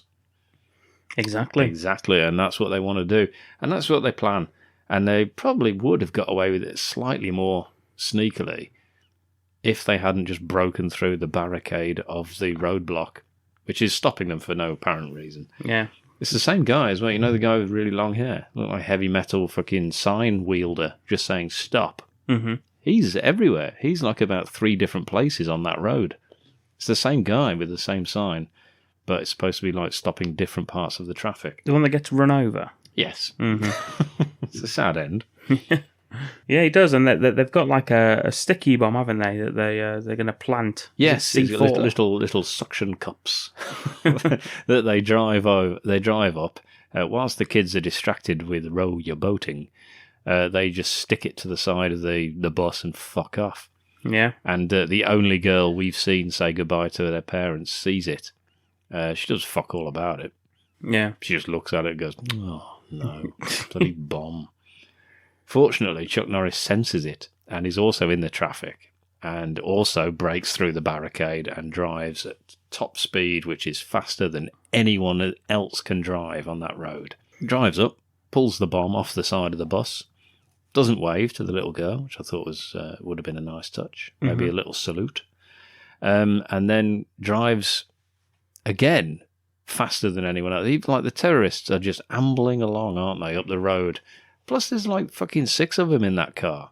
Why? Why is there so many of them in the car? It's done with like 2 people. Yeah. One driving, one to stick the bomb on it. But no, the car's full of people for some reason. And he catches them up very, very easily because they're now driving at 20 miles an hour. And he just sticks the bomb on the hood. Yeah. Says, "You lose this." And they go, dum, dum, dum, like that. Yeah, and blow up. And explode, because they also, just give up. It's a bomb, we're all dead. And they are. I like how we go to an abandoned fairground to have a look around Chuck Norris next. Mm-hmm. He meets up with his CIA contact who thanks him for killing Nico.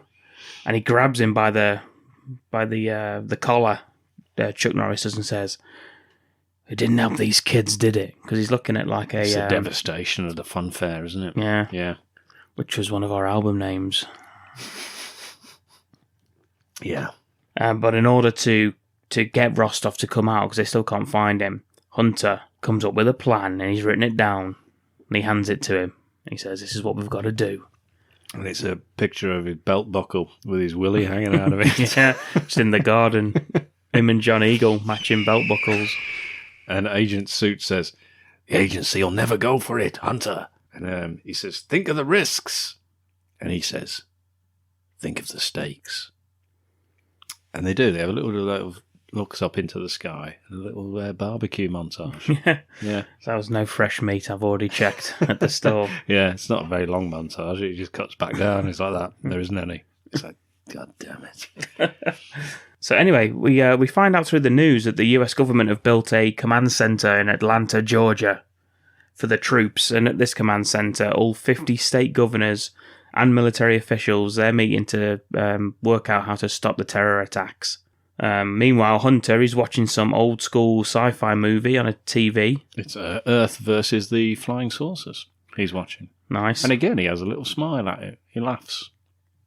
I think it's supposed to be related, that people are running blindly in panic whilst things explode. Richard Lynch isn't in it, but, He was one of the saucers. He could have been. He could have. It's nice to see that hotels are still open as usual. Yeah. During all this. Well, you've got to, haven't you? You've got to earn a business. Yeah. The FBI, they like at the end of Christmas Vacation where they go smashing through the house. Yes, there's a lot of them, isn't there? Yeah, there's way too many for Chuck Norris. I tell you what I didn't really like. I didn't like the way that Chuck Norris took the chewing gum out of his mouth and stuck it to the painting that was above his bed. Didn't like that. No. Well, JR turns up, doesn't he? He does. My God. He says, "I don't know who you are. I don't know what you are. I don't know what you want or your dreams." No, he doesn't say any of that. Of course he doesn't. "I don't know who you are. I don't know who you think you are or who you're fighting for, but it's people like you turn this nation upside down. And nobody is beyond the law. Except Steven Seagal, who is above it." Yeah, it seems a bit weird for him to be saying that just to Chuck Norris, who's not really done that bad. No. Has he, in his quest? Yeah, it's like, through all this terrorism stuff, we're going to go and arrest the people who are killing the terrorists. Yeah, the only guy is helping. Yeah. That's vigilantism. Rostov, he's watching the local news. He's got 3 TVs on that he's turning the sound up and down on as he goes and listens to each one. Yes. And he sees through the news that Hunter's been taken into custody at the command centre in Atlanta. He knows it's him. Killed 10 terrorists. It's got to be Norris. Well, it is, because there he is now. He is. In cuffs. Bare-chested. Maguire turns up. yeah, they announce there's a curfew. Maguire turns up just for a quick microphone in Chuck Norris's face. Got anything to say? And he looks at the camera and he says, his little willy's out. No, he doesn't. So he says, "It's time to die." Yeah, he says killing Nico was easy. Yeah. Now it's your turn. One night you'll close your eyes, and when they open... And then it cuts because, they only asked him for a quick word and he gets taken away to the cell. So Yeah. he's just like, fucking shut up. Because, when you're under arrest, you're allowed to give live statements to the news cameras, aren't you? Anyway, sorry, yeah, he does. He finishes it with... It's time to die. Yeah, Richard Lynch practically shits. He does. Does anyone shit in this film? No. Oh. Actually, I tell you what, who might shit. This guy next. I'd imagine everything happened to this guy at this point. Who's this man you're talking about? In the garage. Oh, yes. Yeah, because that nearly killed him. For real. Yeah. Well, Rostov, he sees what Hunter's got to say, and he orders all of his terrorists to invade this command centre. And yeah, they break. It's like a is it like a depot? It's an armoured car depot, so like it's money carrying vehicles. So they're basically going out. They're getting armoured vans. Yeah. And it's just it's quite a long scene, isn't it? Of like nothing. Yeah. Just some guys in an underground garage, just like, "Hey, do you want a cup of coffee?" Pouring each other drinks. Yeah, somebody's there. He's underneath one of the vans fixing it. The mechanic, "Hey, thanks, buddy." Yeah, and then the door blows in, and it nearly kills the guy. because he's just sat there, and apparently they did use too much, and it nearly killed him. Oh, really? He was very, very seriously injured. Jesus, I did not know that. Well, you just watch the scene. I watched it a few times, and you just think, fucking hell. Yeah, they just absolutely blasted him off his seat and hit him in the face and all kinds. It's like White Fire. You know, some of the pyrotechnic. Yeah. In that, you're just like, that's fucking nearly killed that man. Yeah, this actually nearly did. Mm. Yeah, it's quite nasty. To be honest, you're watching it and he just gets... The camera's behind him and the blast is from in front of him and it blasts him past the camera. Yeah, it's horrible. Anyway, they kept it in the film. You know, it's like, oh. Yeah, so, they kill all the security guards when they turn up. Yeah, because you know why? Because, oh shit, it's Richard Lynch. Yeah. It's him turning up at the garage, steal all the armoured trucks. They got like a stockade. Mm-hmm. Haven't they? They've built like some sort of military stockade with big concrete X's in the way and just to stop anyone from driving through.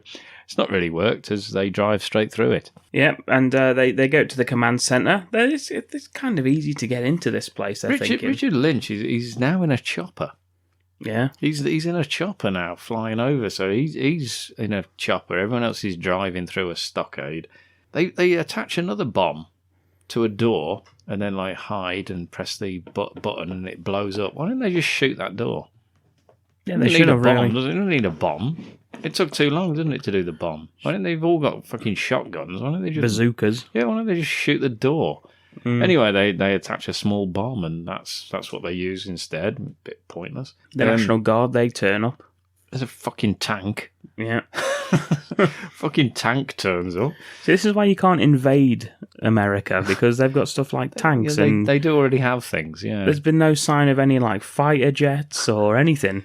Nah. It's all being fought by the local police, it looks like, to be honest. Well, I guess it's because it's residential, though. You've got a fighter jet. What are you going to do with that? Carpet bomb. the residents. That's the thing, you see. That's the terrorist plan. They won't attack their own people. It's part of it. So clever, Richard Lynch. I'll tell you what they didn't expect, though. I'll tell you what the fucking chopper pilot didn't expect. Chuck Norris on the roof. That's what they didn't expect. He's already there. He's on the roof. He's got a... What's he got? He's got a fucking bazooka, hasn't he? He does. Yeah. He's just there. I like the chopper pilot. He looks like he's just having some sandwiches or something. He really doesn't expect to be attacked. Yeah, he's just like... He just looks. And I like the fact that he looks closer. Yeah. Yeah, he leans forward to get a closer look. And sure enough, that's Chuck Norris. Yeah. Yeah, bazookas him. Blows that helicopter clean up. Yeah, because Rostov and all the other guys, they're in the command centre now looking for Chuck Norris to kill him. Just shooting wildly into nothing, aren't they? Yeah, because the building is empty. They discover that it's a trap. Yeah. This was Chuck Norris's plan all along. It's an elaborate plan, but it's worked. It's worked like an absolute charm. Yeah, it's destroyed the entire building. Yeah. As they've just shot the whole thing to pieces, but still. Yep, and then the National Guard, they're in it as well. They turn up with their tanks and shit. Yeah, they all they run out, don't they? The terrorists run out because they realise it's a trap. There's nobody there. So they all run back outside. They are surrounded. There's 3 helicopters just coming down and just pointing their searchlights straight on them. They've surrounded. There's tanks everywhere. One idiot, of course, in the middle of this standoff, just shoots. Yeah. Just shoots once and it all goes off. Everybody opens fire. You think, who the fuck was that? Who shot that first shot there that's just started this entire slaughter? Anyway, yes, everyone just starts firing as soon as the first person shoots. We just point out as well that Chuck Norris has blown up that helicopter. That's stopping Rostov from being able to escape, because that's what he landed on the roof on. He's got no way out now. It's just him and Norris and 60 of his men, but like against else. the army. Yeah, we go back inside. Norris is inside now. Mm-hmm. He's got his double denim. He's got his double Uzis. He shoots a few. He's out of ammo, as he often is, but he's not out of spunk, as he never is. Yes, he's got plenty of spunk left. Mm-hmm. He uses it to good effect. Balls. He places his Uzis very gently onto the ground. almost lovingly, when he runs out of ammo. He takes them off because he's got these shoulder holsters. He takes them off. He takes a gun from somebody else. He approaches a door, and there's a bit of tension because there's two men behind the door. But he's walking towards the door, looking to open the door. His hand goes towards the door. It withdraws from the door. He steps back from the door and shoots both guys who are waiting the other side of the door. He knows exactly where they are. Shoots them dead through the wall. I think it's his mullet. It's his little sensors in his mullet. It tingles in danger. Yeah. Yeah. So he steps back and just shoots them both. Perfect. Is this where they come face to face? Yeah. He throws a knife as well through one of them because one of them sits up. So he just throws a knife straight through. He's got a knife down the back of his buckle. Not down the front, obviously. That would be absolute health and safety nightmare. He's got down the back of his belt. Yeah, so he throws that knife through. And then, oh shit, it's Richard Lynch. Rostov! That's what he shouts. Then they slam through a door, which is brilliant. He just jumps on him and they smash through a door. I fucking loved it. I love it when people smash through glass, but to be able to smash through a door, it's fantastic. And then he's starts smashing him through partitions in the office. Yeah, because they lose their guns and they get to hand-to-hand combat. And I think we've said before, Seagal, usually when it gets to this, he doesn't really show any weakness, and neither does Chuck here, because he beats the shit out of Rostov. Yeah, they're just beating each other to pieces. Brilliant stuff. Yeah, some kicks. He throws him in slow motion, does a judo throw, doesn't he? Just all in lovely slow-mo. And he's gone. Yeah. He's just gone. Chuck Norris is gone. He gets back up. Richard Lynch gets up, looks for him, gone. Like a ninja. Gets out in the hallway. He's got his bazooka, of course. Of course he has. It's close combat. Why wouldn't you have a bazooka with you? You're in a little tiny corridor in a building. That's exactly what you'd be bringing. Yeah. And who appears behind him? And he does as well, doesn't he? Yeah. We can see him, but Rostov can't see him. Yeah. We see the mullet come first, and then he emerges as well with it. The mullet always comes first. He extends the rocket launcher. We hear the clicking sound of it. That makes Rostov, Richard Lynch, pause. Yep. Turns round. He turns. Gives us a scream. Like that. And Matt Hunter says, "It's time." And he blows him up and smashes him through the window. Yeah. It's a tiny little corridor, and they've shot off bazookas. Yeah. And it's blown Richard Lynch out of his boots. Yeah, clean out of his boots, clean out of the window, exploded to death. And that's the end of the film. Ends abruptly like that. There we go. Job done. Fucking brilliant. I love how abruptly the film ends. It's just like freeze frame on Chuck Norris with the bazooka. Everything's exploded. Everything outside's exploding because everyone's just firing stuff. Tanks are just blowing everything up. All the terrorists are blowing up. Everyone's exploding. Richard Lynch has exploded. Yeah, everyone surrenders. Yeah, it's fantastic. You know those tanks, right? They're 3 deep, those tanks. What's the one at the back doing? They can't be firing because they'd be firing at the tanks in front of them. What's the point? That's a terrible line of attack concerning tanks. And we get no epilogue. We get nothing. Nothing else wraps up. He doesn't get pardoned. He doesn't get with the reporter. And that's it. Job done. Finished. It's alive. It's alive. It's alive. I've got a body count for you, Ken. I fucking love this film. Come on, how many?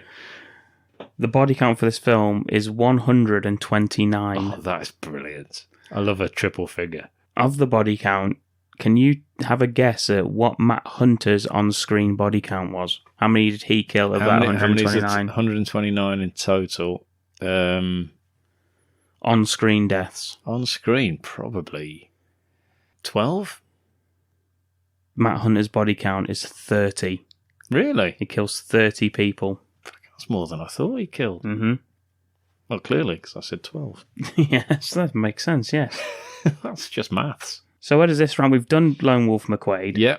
This is another standalone one, though, isn't it? I like the Chuck Norris standalone films. Yeah. Because they're just unapologetic bullshit. Yeah, it's not missing in action or what No. kind of the other series he does. The Delta Force ones. Yeah. No, this is... I love this film. I think it's really good. I watched it again. I haven't seen this for ages, and I didn't watch it because I wanted to watch it for this, so we could do it for Christmas. Tenuous as it is, fucking Christmas. It's in there at least 3 times. I think it's really good. I really enjoy this film. It's got everything. And it is, if you are... I mean, you said about ticking the boxes. You tick boxes off on action bullshit. This has got it. It's got all of it, hasn't it? It has, yeah. The only thing it hasn't got is a sex scene. A pointless, which it would be so pointless though in this, that it would be ridiculous, I think. Yeah, because that always slows it down. I don't like the romance aspect in the... I know that it always usually happens, but I don't like any of it because it's unnecessary. But this has got absolutely everything else.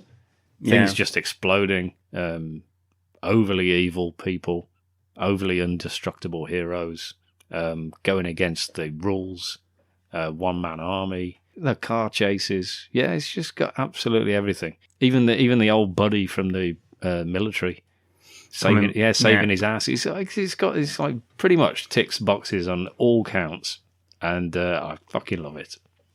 Who, in your opinion, does the worst sex scenes in their films? Is it Norris, Seagal, Van Damme? It's got to be Seagal these days. These days, yeah. Back in the day, was it? I mean, it's pretty much fucking rape these days, isn't it? Wasn't Van Damme's a little bit too sort of self-indulgent? Oh yeah, but you know, Chuck Norris is very awkward. You might as well just be looking at the camera. Yeah, just like cuts, please. Yeah, that'll do. Yeah. And Seagal's were just people just looking at his dick. Yeah, Seagal's were just a little bit pervy. Yeah. Back in the old days, they were probably okay.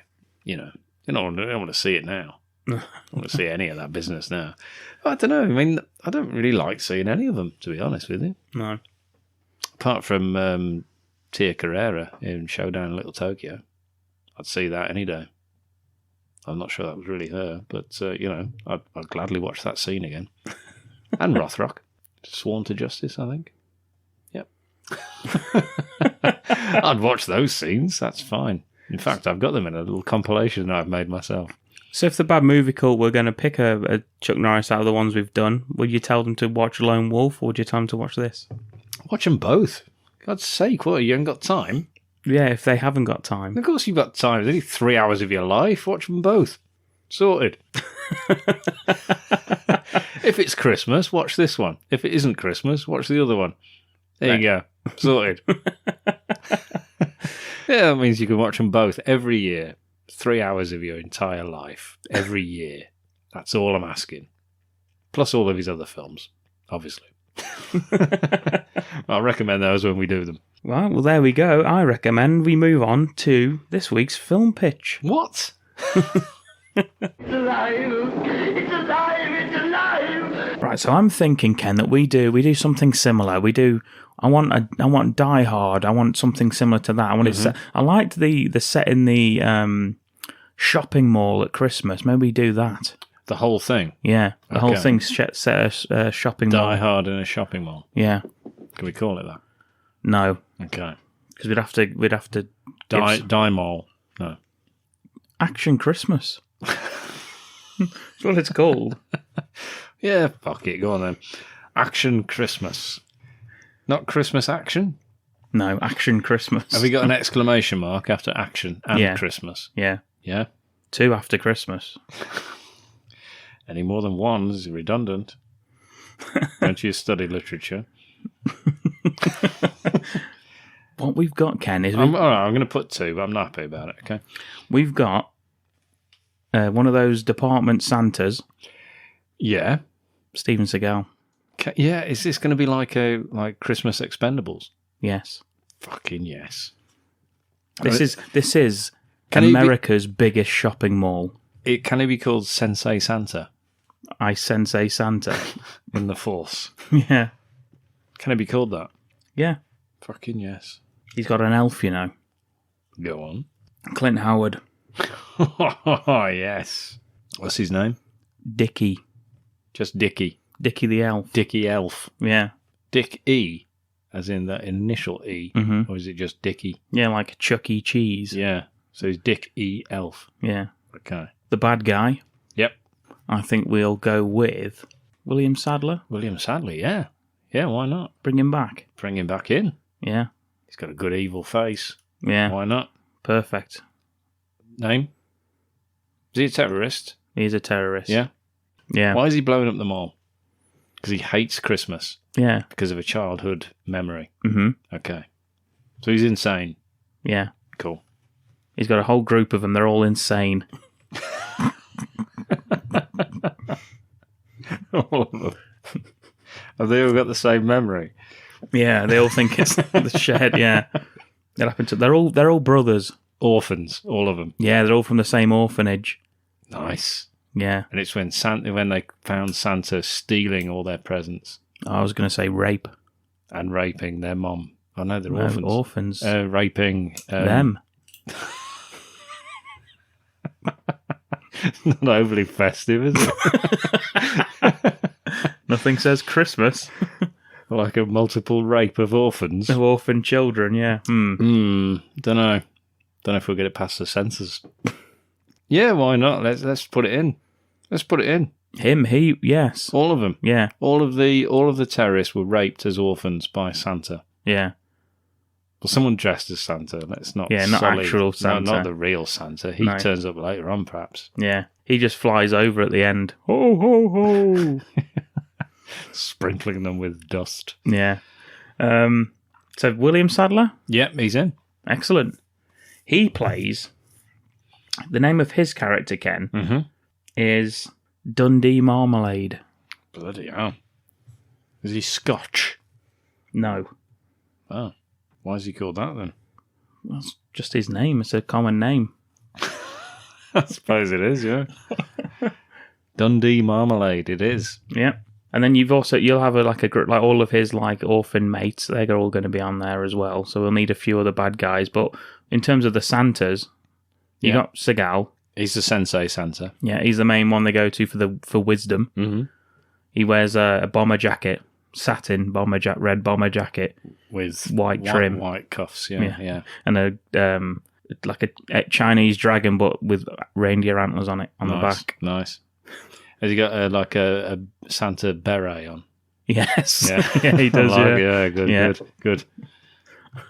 And then Dick E. Elf, Mm-hmm. just dressed as a an fucking elf. Yeah, isn't he's he? an elf, isn't he? That was easy. Who else can we have in this then? Van Damme? As a Santa Yeah, for the French kids. yeah. Mm-hmm. Yeah, Papa Noel. Yeah. That's who he plays.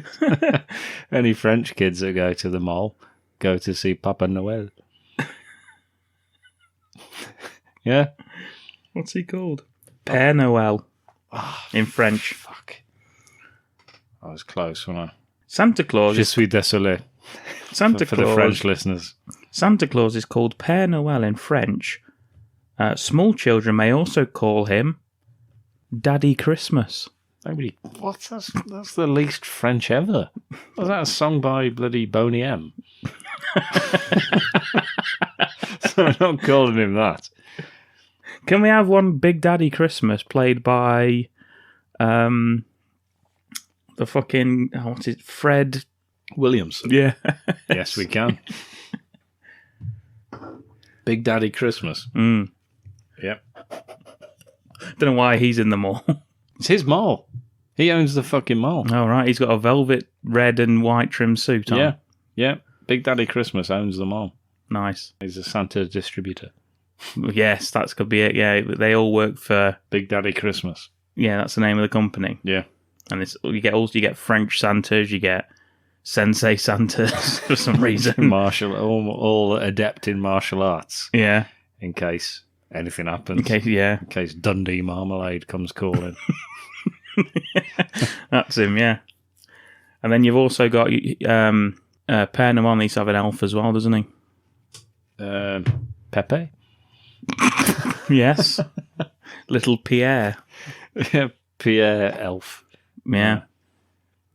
Pee-Pee. Pee-Pee le Pierre. Pee-Pee le Elf. Pee-Pee le Elf. PP. Yeah, PP Little Elf. Well, he's called Dick, isn't he? The other one. Yeah.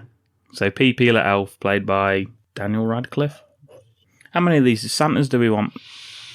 Well, we've only got 2, haven't we? So we need more than that. No, we've got 3. We've got Big Daddy.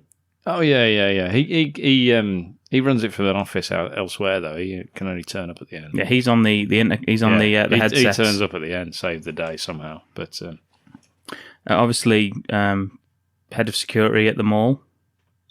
Yeah, the captain. Yeah, Carl Weathers. There he is. Oh, we've got an angry Santa as well. Oh yeah. Maybe who's angry? Who plays angry all the time? Stone Cold Steve Austin. Or Vinnie Jones. Both of them pretty much play the same character. I think maybe Vinnie Jones can be the owner of the Irish pub that's in the mall. Oh, be Jesus. Yeah. Stone Cold, what could he be called? Stone Cold Santa. Yes. You know, keeping his character. Stone Cold Santa. Is he wearing like a red waistcoat? Yeah, Trunks. A faux jacket. Your faux jacket with the white trim. Yeah. Red trunks. Oh, hell yeah. Furry knee braces. Yeah.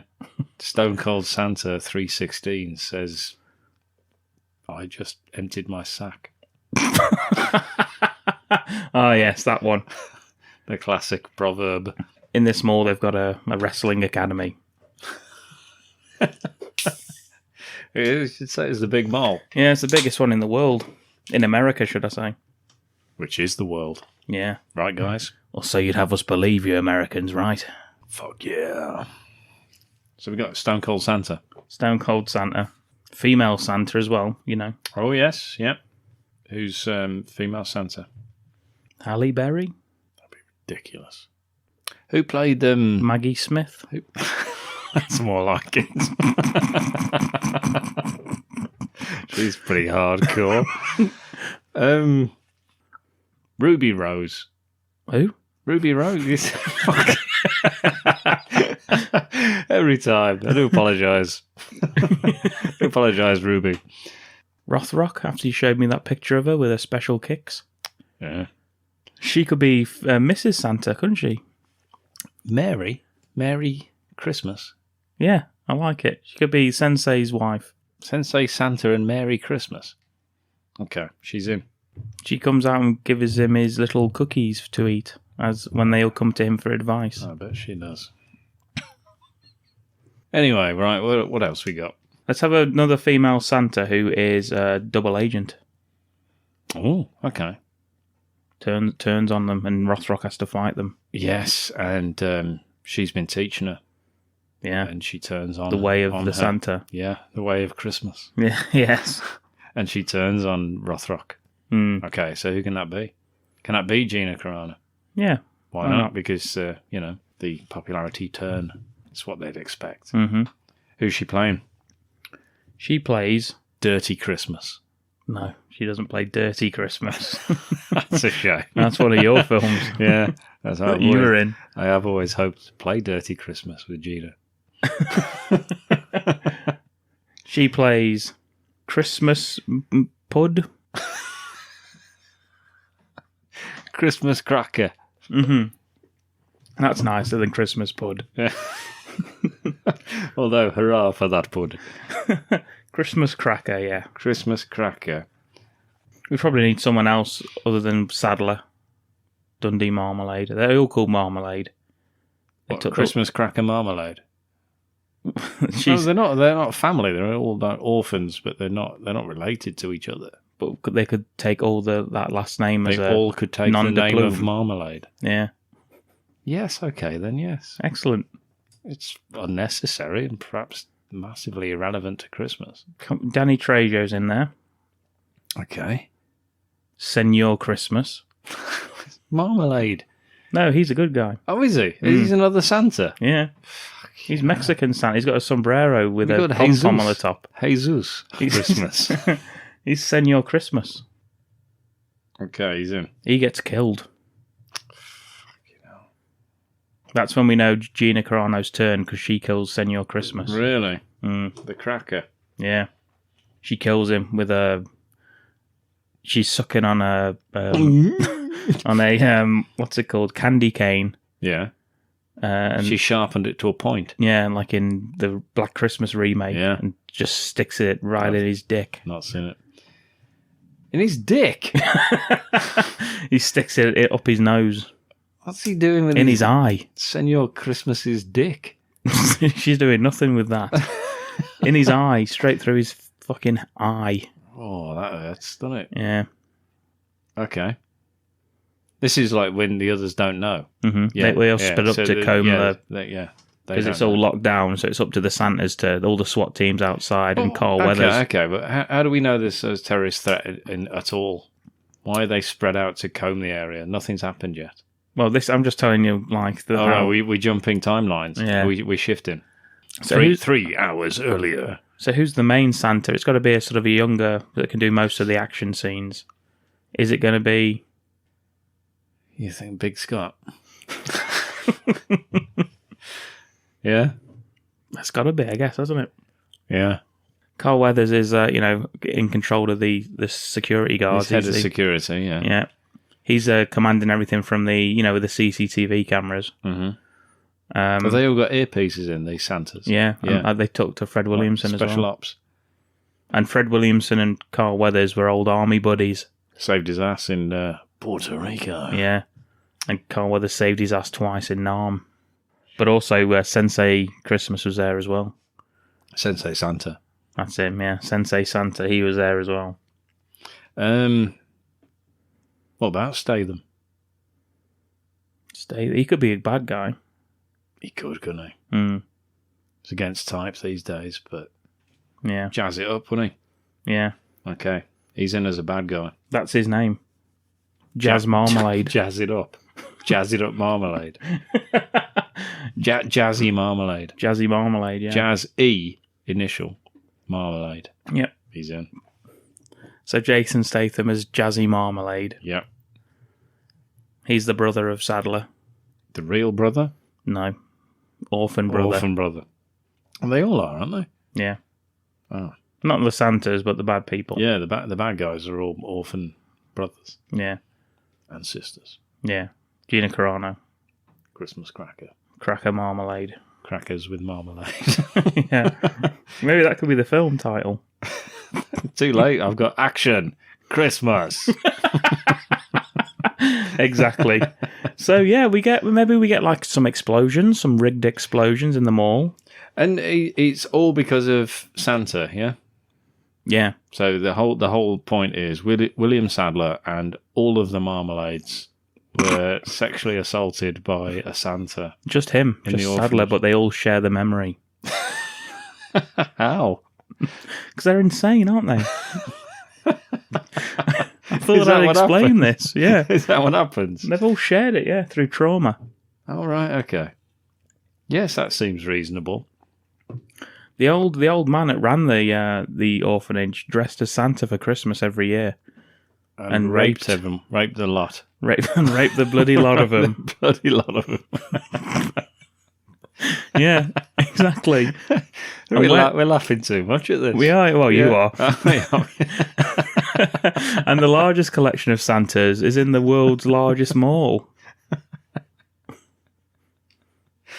Yeah.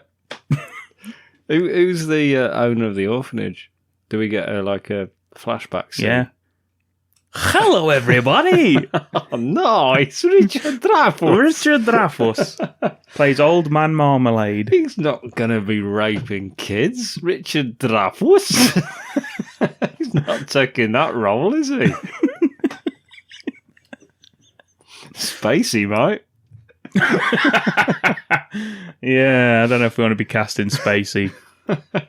No, I don't think we do. I don't think we can. Richard Dreyfuss might get an Oscar for this. I'm sure he will. We'll give him a nice monologue. What about why he's done it? Yeah, he'll be looking just into the flames, drinking a glass of eggnog.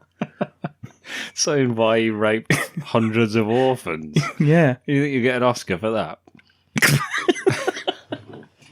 If anyone can. It's Dreyfuss. This is Richard Dreyfuss. It's alive! It's alive! It's alive! You know, you can get cameos from Richard Dreyfuss. You can get him to do a video. Oh, right. I was going to say, but he's in it. He didn't need a cameo. Really? How much does he cost? A lot. Like 200-300 quid. Would he do that, though? Would you think he'd say, hey, I already saw that afterwards? I don't think he would. Why not?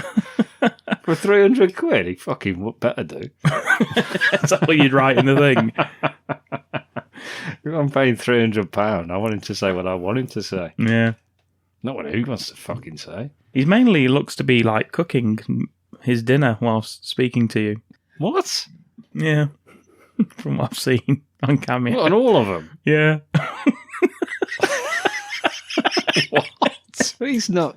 Dancing around his kitchen whilst he's not chatting to you. connected at all to Richard Dreyfuss. Cookery, is What do you want him to be doing? Fucking hunting sharks. fighting sharks. Swimming. Talking shit about Aliens Clint. and fuck, yeah. Aliens and fuck. I want him to be fucking cooking. Yeah. It's totally irrelevant to everything he's ever done. How about the sheriff outside, you know, on the loudhailer? Tommy Lee Jones. Tommy Lee Jones. And Carl Weathers also saved his life. Yeah, they're all everyone's army buddies. Yeah. Yeah. Okay. What's his name? Sheriff Bullhorn. Yeah. That just cuts it down then, doesn't it? We know exactly what he's doing. Mm-hmm. Okay. But then we also find out he's a Marmalade as well. Oh, shit. Tommy Lee Marmalade. Well, that's his real name. We're not using his real name. He's called Sheriff Bullhorn. Ken, his real name is not Tommy Lee Marmalade. I don't know what you've been doing, what research you've done for this. I didn't mean the whole thing.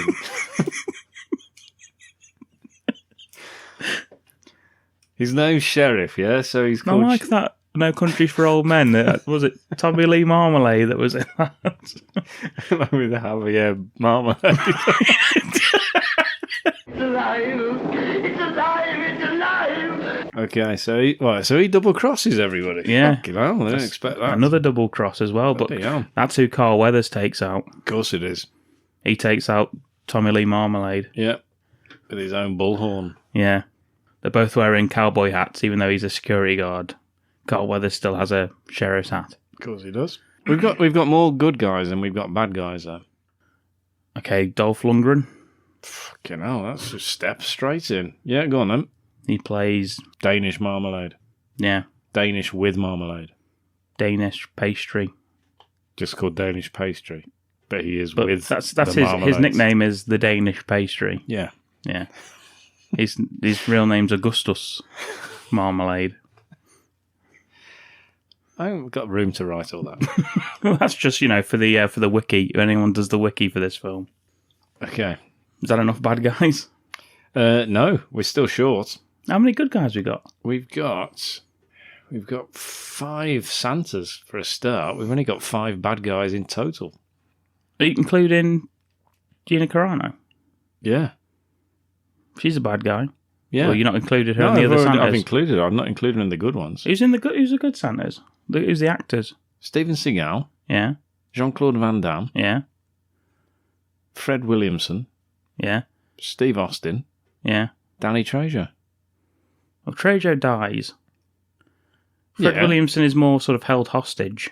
Okay, we got Merry Christmas, and we got 2 elves. We need another elf. That's what we need. We need a bad elf. We do need a bad elf. We need an evil elf. Ron Howard? No, we're not pitting them two against each other. He's not a fucking actor anymore, is he? He used to be. Yeah, he's not anymore. He's not going to come back for Action Christmas, is he?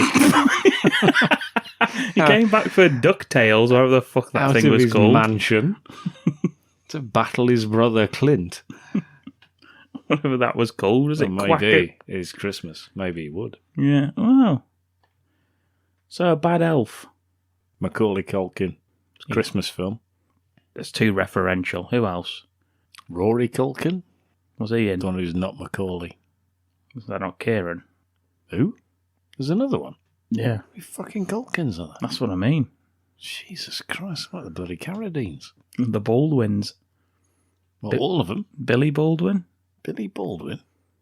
Stephen. Stephen Baldwin, that's what I'm thinking of. Do we get him in? As an evil elf. Yeah. Yeah.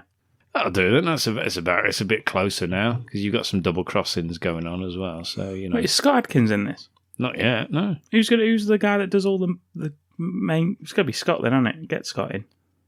Yeah. We have to fucking call him in. We have to call him in for this festive treat. Sorted. He's in. Merry Christmas, Scott. Who's he playing? Just Father Christmas. Yeah. Just called him that. Could he be Saint Nick? He could be, yeah. Don't know what that means, to be honest. I don't either. Shall we go with it? Nick Saint.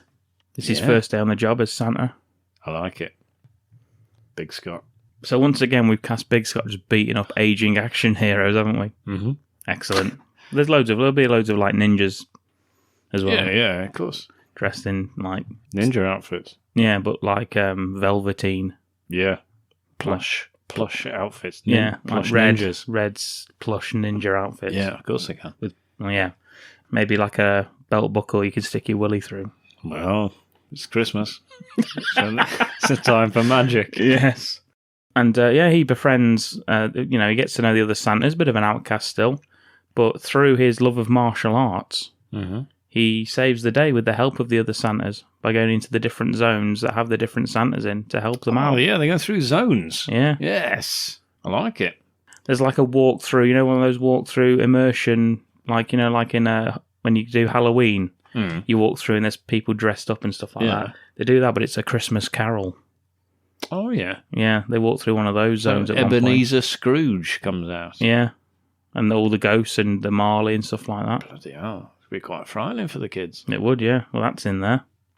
Okay. And he has to fight people in there. Oh, right, okay, yeah. So some of them are just, ninjas, but dressed as Jacob Marley. Yeah, okay, why not? One ninja's got a bathrobe on and a wee willy winky hat.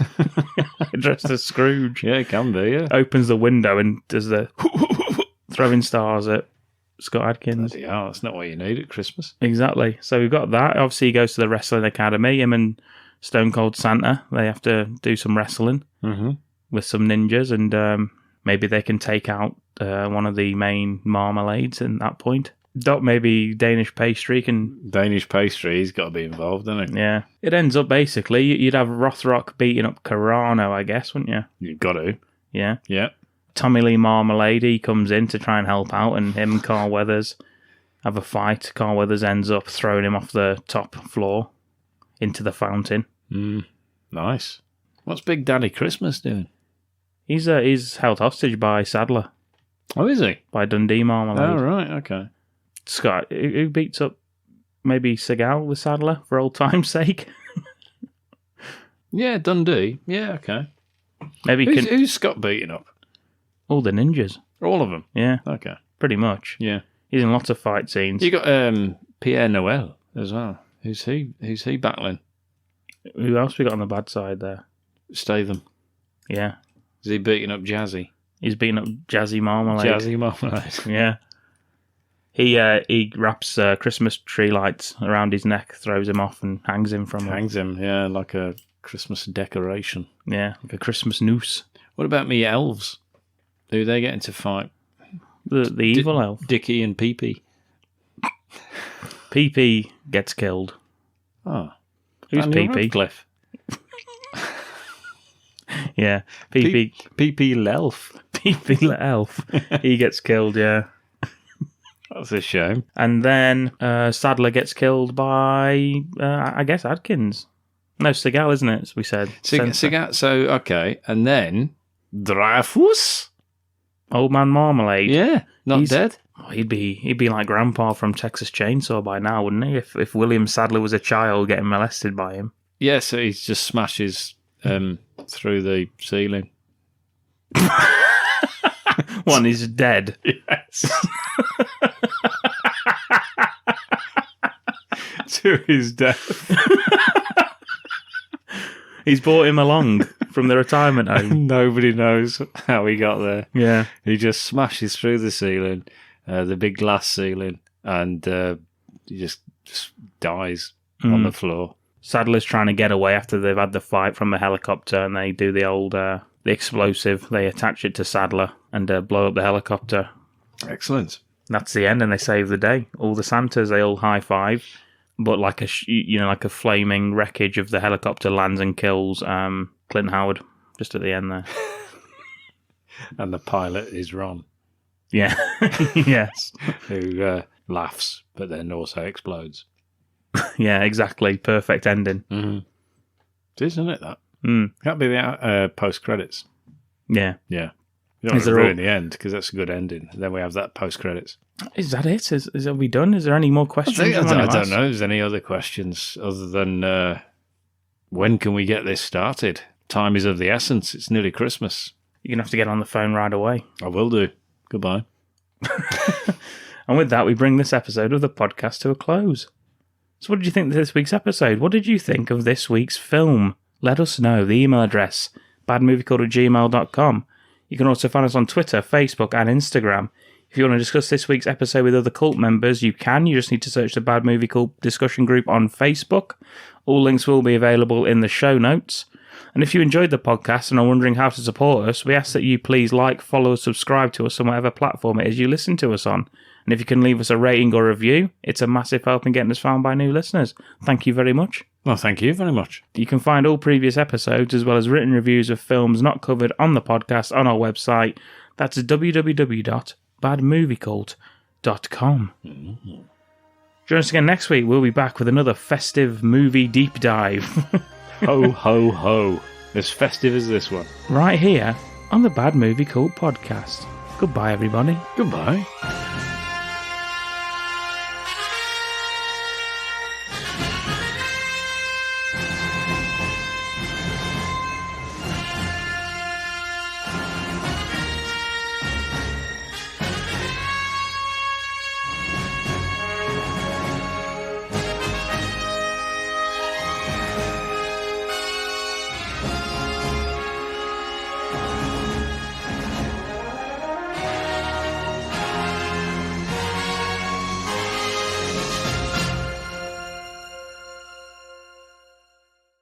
Chuck Norris's Willie.